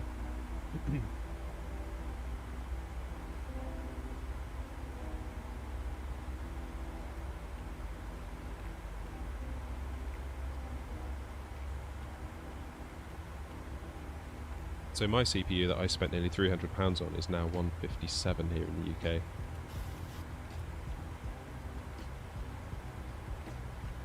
Intel will do you a 12400F for 155, so they're about similar.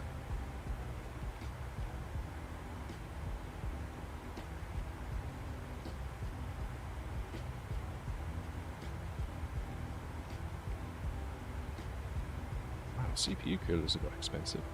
Where did they get so much money? Right, I've just passed top of descent, haven't I?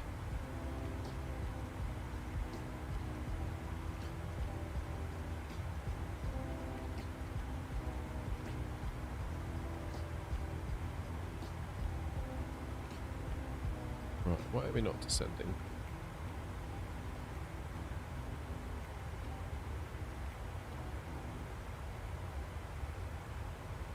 Come on.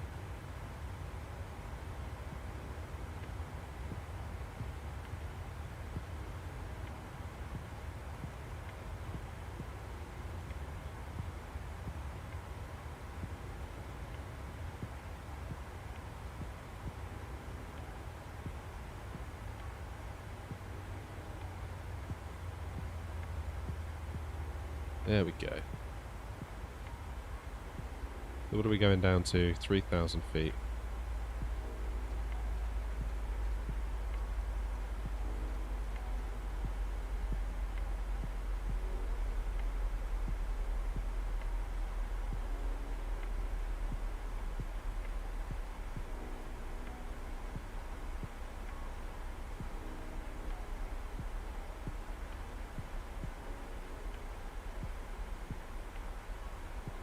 So I've got a set to go down to 3,000 feet, so VNAV will take us all the way down. There's live weather reloading again. Thank you, live weather.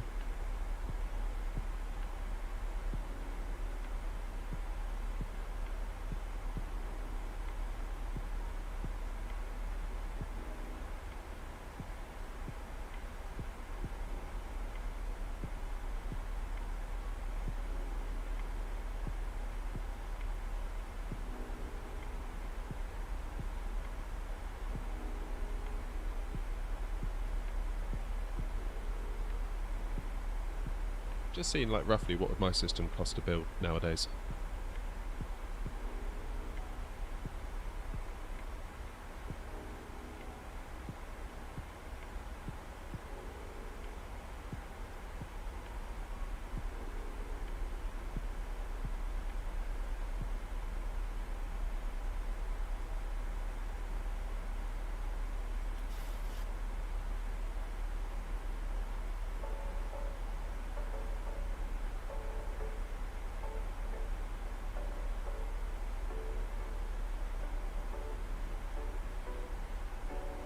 Can you play this on an Xbox? Yes, you can. Yeah, I think it basically runs at kind of like medium settings. Probably with some scaling going on as well.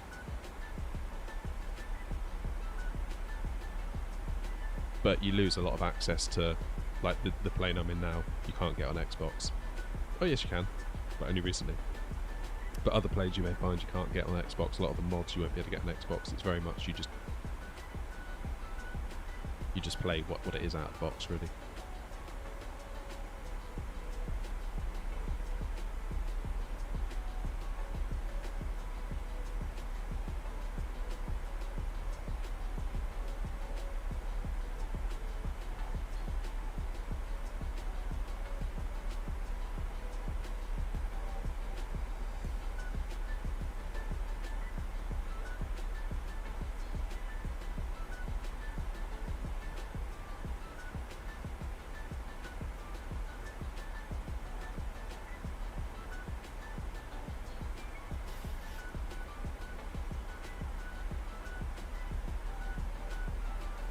Yeah, so if I wanted to rebuild my tower today, more or less like for like,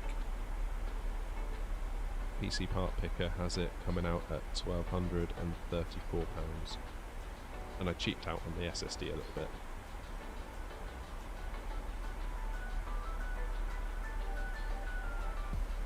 Yeah, you're right, Rob, it is the cheapest way, if you're happy just playing it out of the box, but I think a lot of the PC market like to mod. I think it's widely considered that what they give you out of the box is not good enough in terms of realism.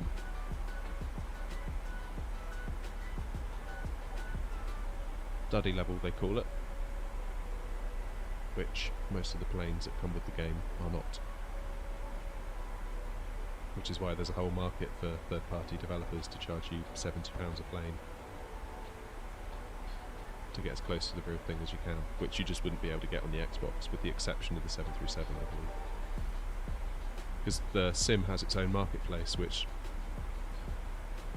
the Xbox can access, but a lot of devs decide not to go that route because it brings extra layers.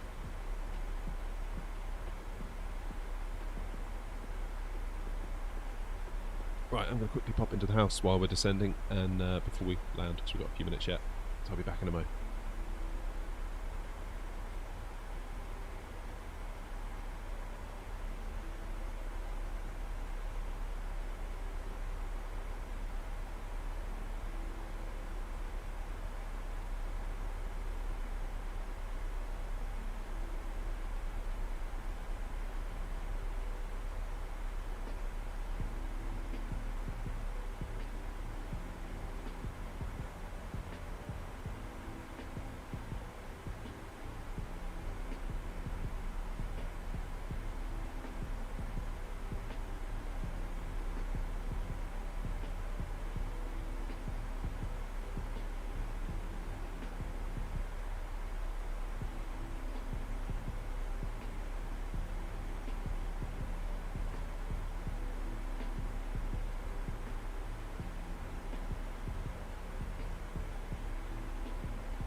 Alright, I'm back.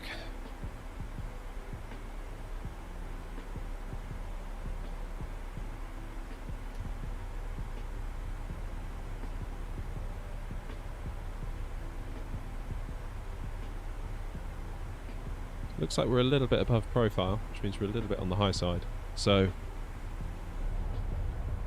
put some speed brakes up, see if that helps. Does seem to be. Our rate of descent is increasing now.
check on the weather in Athens.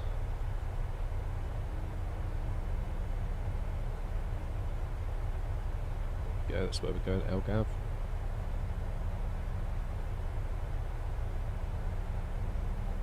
And it's changed. 280 and 9 knots.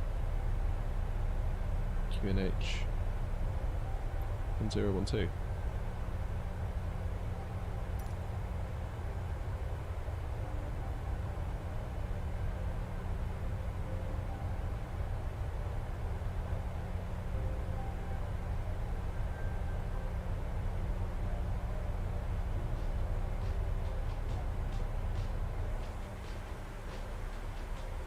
Transition altitude 1012. There we go.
Oh yeah, I forget some people wouldn't know what sterling is.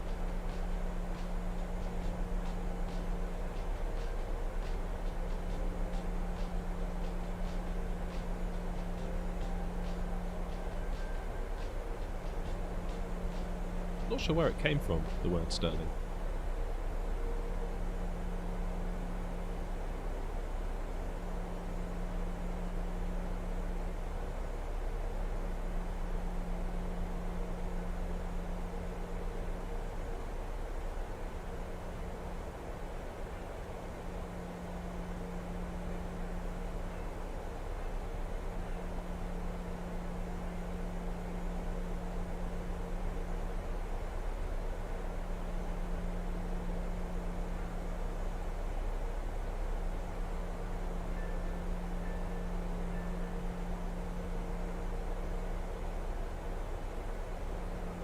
Hey Ashley, just in time, coming into land.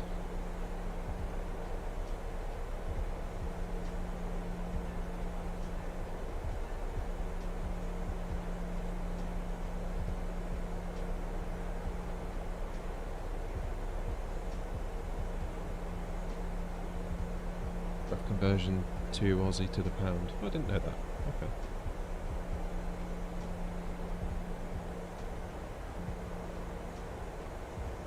I've almost stopped keeping up with conversion rates recently. I always remember, like, whenever I'd watch an Apple keynote and they would bring out a new MacBook or a new something, it would be like, and it's $22.99 in dollars, and I'd be like, oh, that's a lot. But then by the time it got to the UK, it would be like $17.99, which would be like, oh, that's a bit better. And then it gradually got to the point where they just swap the currency symbols, the number stays the same. And in some cases now, UK is more.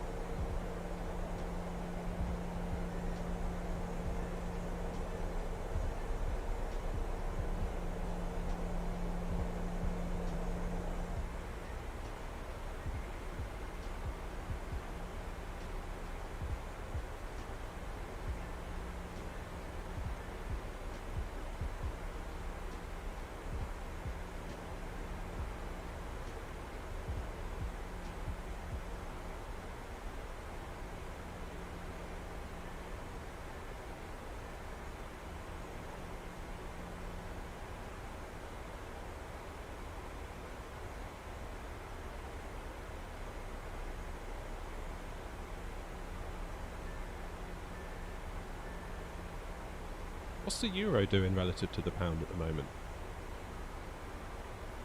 Isn't euro almost went 1-to-1 with the dollar, didn't it? Now there, I believe, is our airport.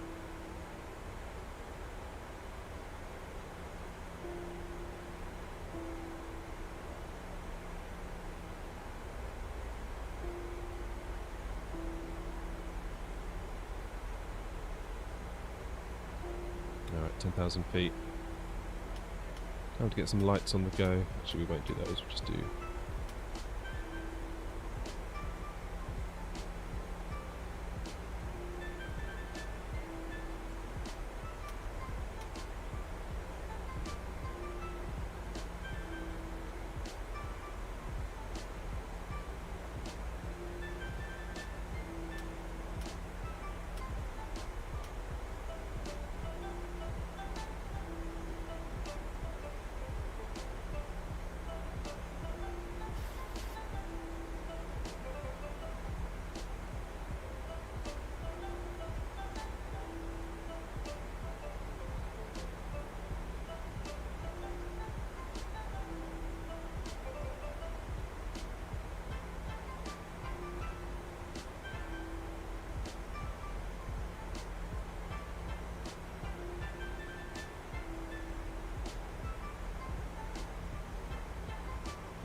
Well, there's the plan. We head straight over here and then loop in on final.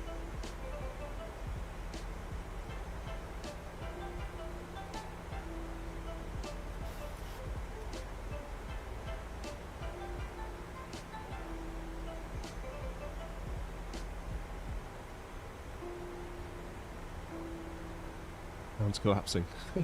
Good to know.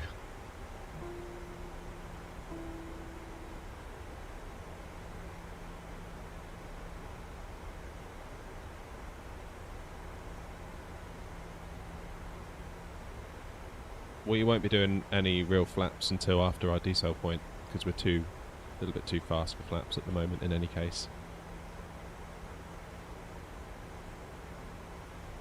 By the time we turn, we'll be at about 177 knots. God, I'm getting the shivers. I feel really cold.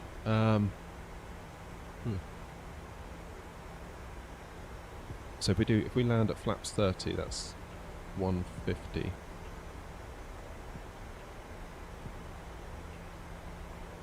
This is obviously our go around pattern here.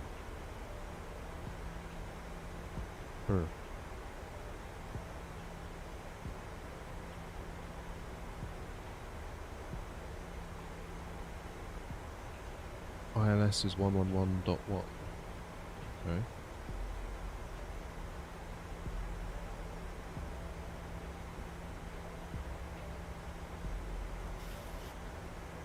This is 212.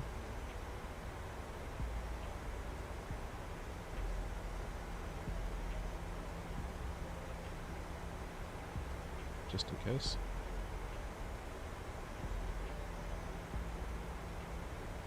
Yeah, it does feel sharp, doesn't it? I'm tempted to not.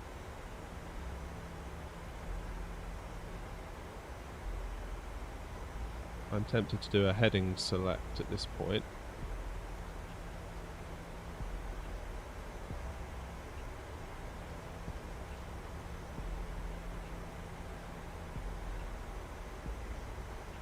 Come on, round you come. And bring us in manually. Because I don't really like the look of that turn. I was a bit dubious about it at the start there.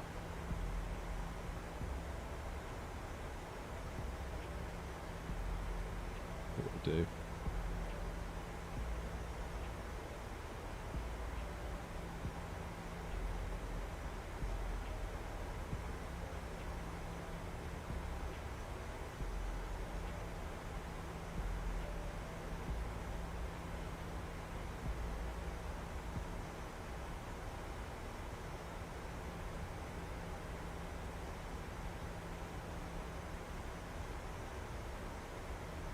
What version of the 4070 is best? Now there's a question.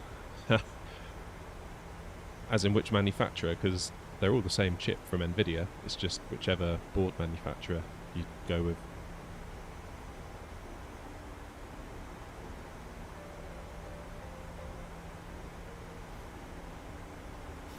I think what we'll do, we're going to fly around this hill here, so we're going to go ahead.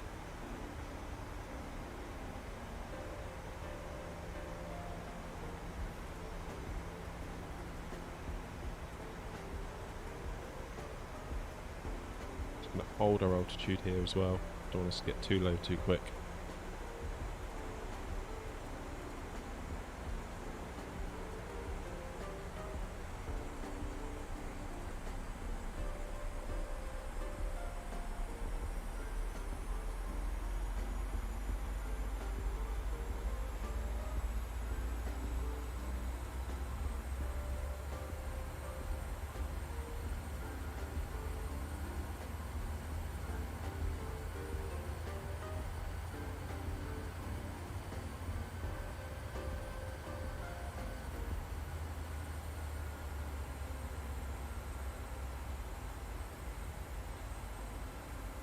Once we're past this giant hill, we'll turn around it.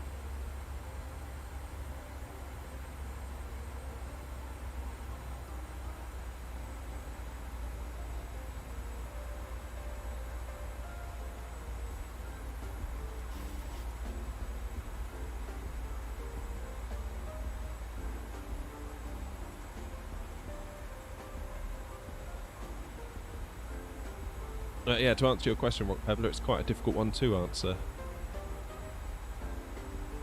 My current card is a Gigabyte. It's been okay. The Asus ones are quite good, especially the Tough. They represent quite good value for money.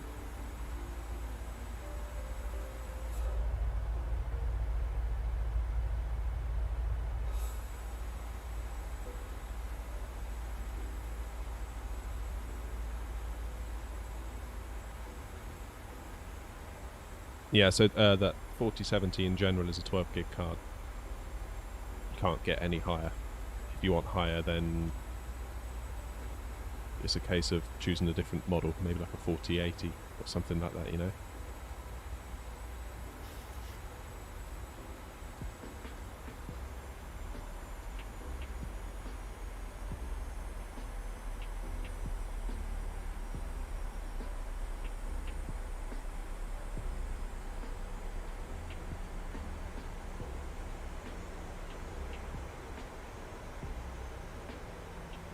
Let's get our speed down to 184.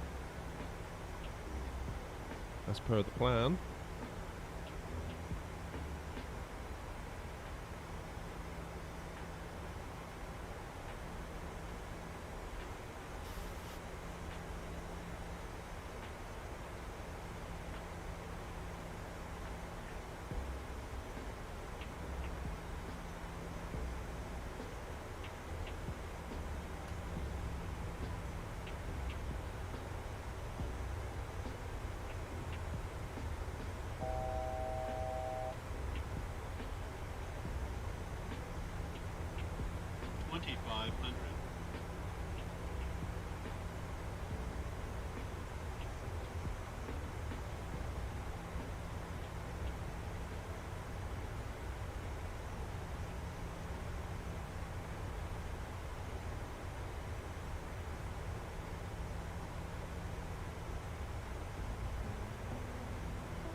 Feel like we're a little bit low here, but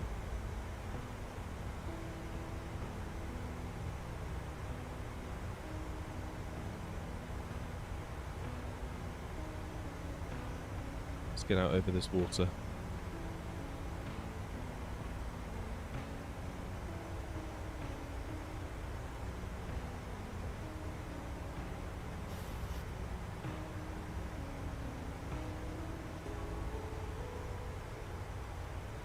Yeah, 4080 comes with 16 gig,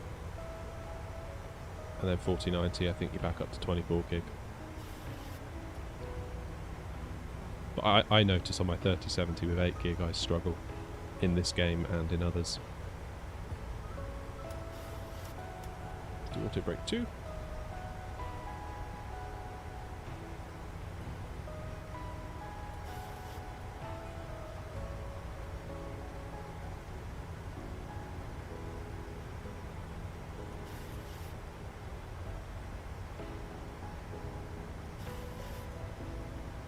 Oh yeah, good idea, Nick. Hey, there we go.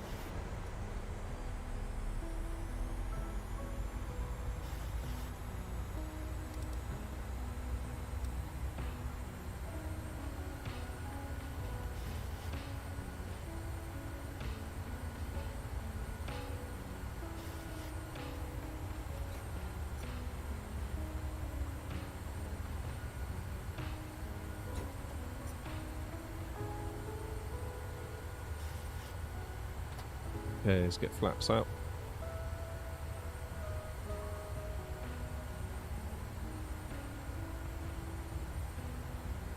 Now, what was our approach speed?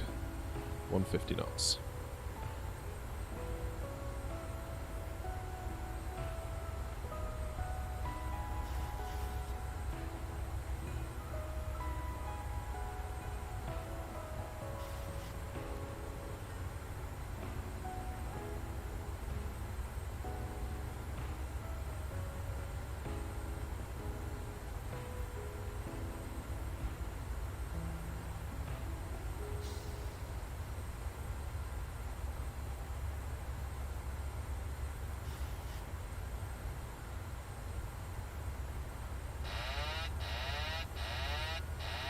Whoops, just turned off autopilot.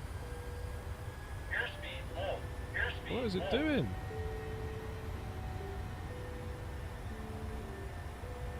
Right, anyway. It's what is this thing doing?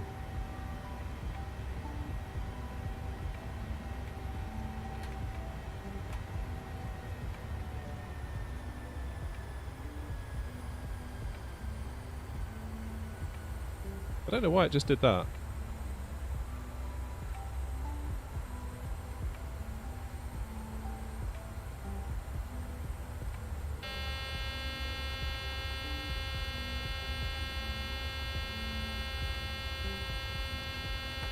Why has it done that? It's just gone flaps full. I don't want it. Oh, wait, I know why.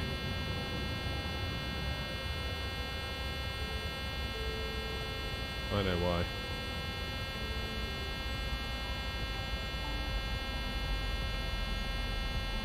Because the gear's down.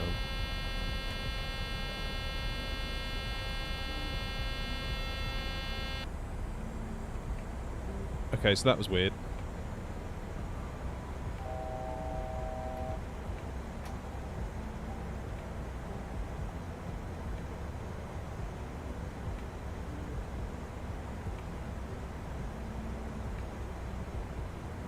Hey Buffalo, just in time.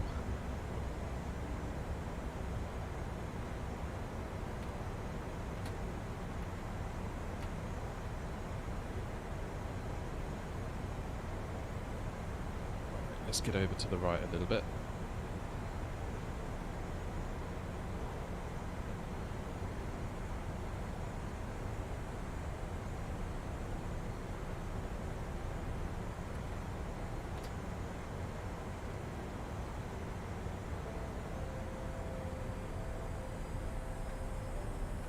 Flaps 30.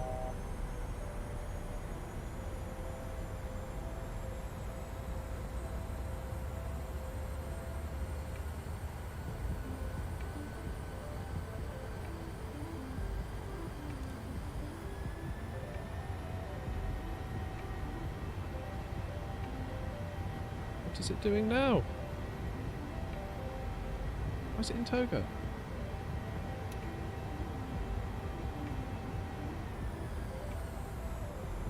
Man, this plane is annoying me today.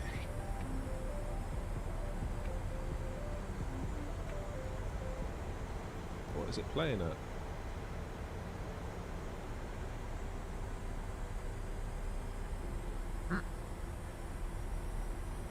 This could be... Airspeed full. Airspeed full.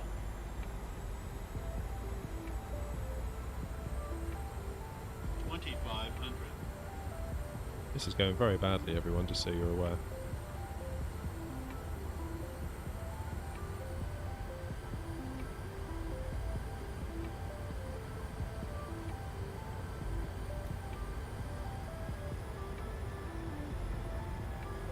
Right, now let's set it to 150 knots. Don't know why it went into toga mode then, that was really weird.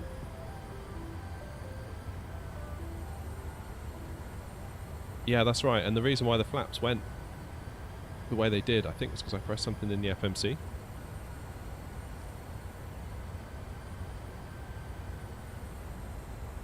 Right. We're stable, we've got gear down, flaps 30.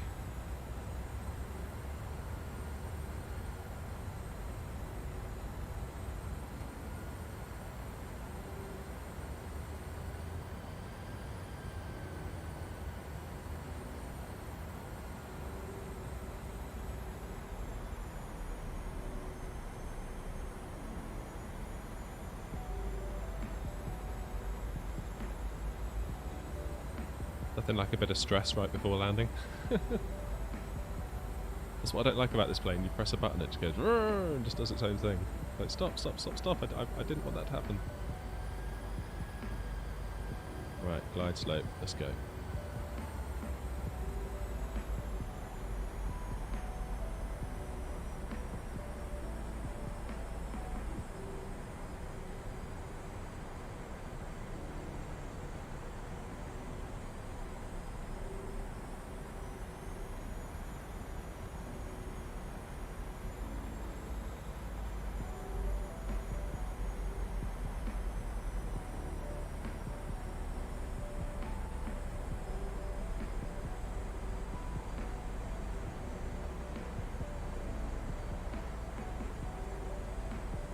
Come on.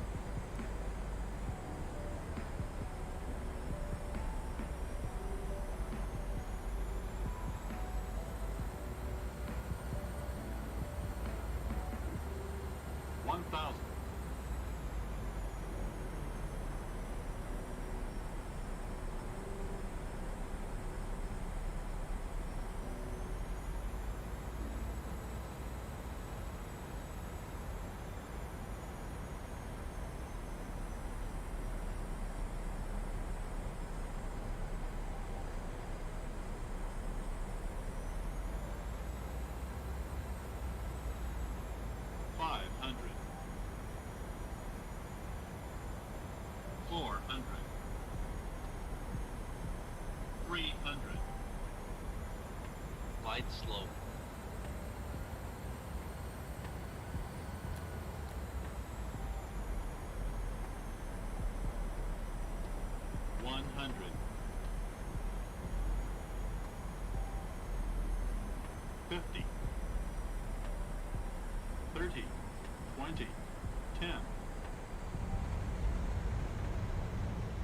We're down.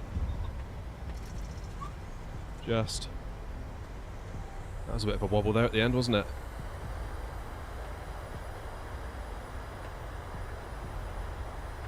These rudder pedals feel really bad on this plane. Got to do something about that.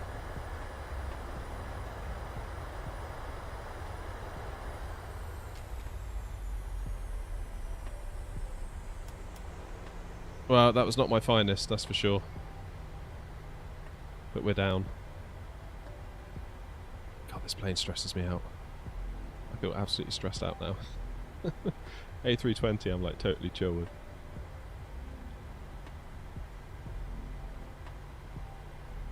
Yeah, I'm not so sure, Ashy. I don't think that was particularly good. Though I appreciate the kind words.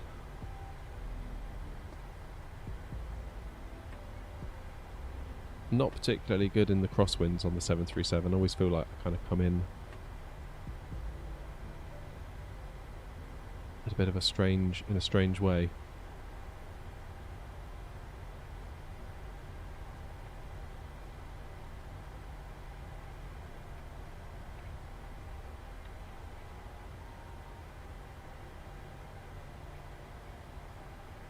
Still, we made it. We got down. I'd be interested to review the footage of that later when I come to do some replays.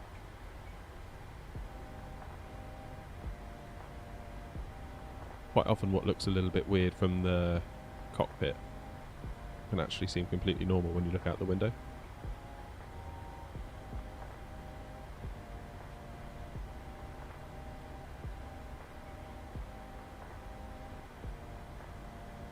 Yeah, I'm not sure the plane was being stupid. I think maybe it was maybe his operator error.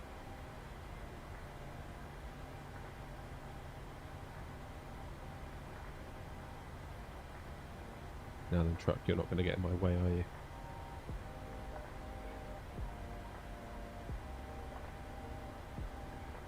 Yeah, 737 landings are always a bit dodgy for me, especially with the yoke.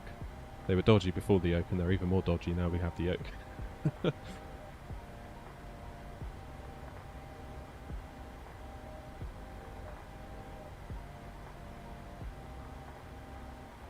Well, we're here, we made it.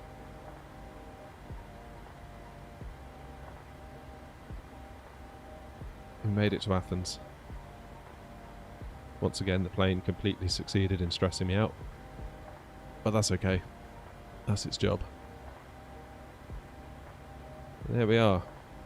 Parking brake on. And that will mark the end of today's stream. That's all I've got time for, unfortunately. I've got a bit of an earlier start today, so I can't hang around until sort of 12:30ish. I've kind of got to get gone now, really, which is a bit of a shame, but that is what it is. Keep an eye out on the channel. I'll do a replay video of this, so we can maybe see quite how terrible it was. Again. And hopefully I'll have my graphics settings video up in the not too distant future. It might take a few days to get through the edit. But I will, I think I'll call it there. And I'm not sure when the next stream will be. It might be tomorrow night, but I can't promise 100%. So we'll see what happens there. Until then, take the very best care of yourselves, and I'll see you soon.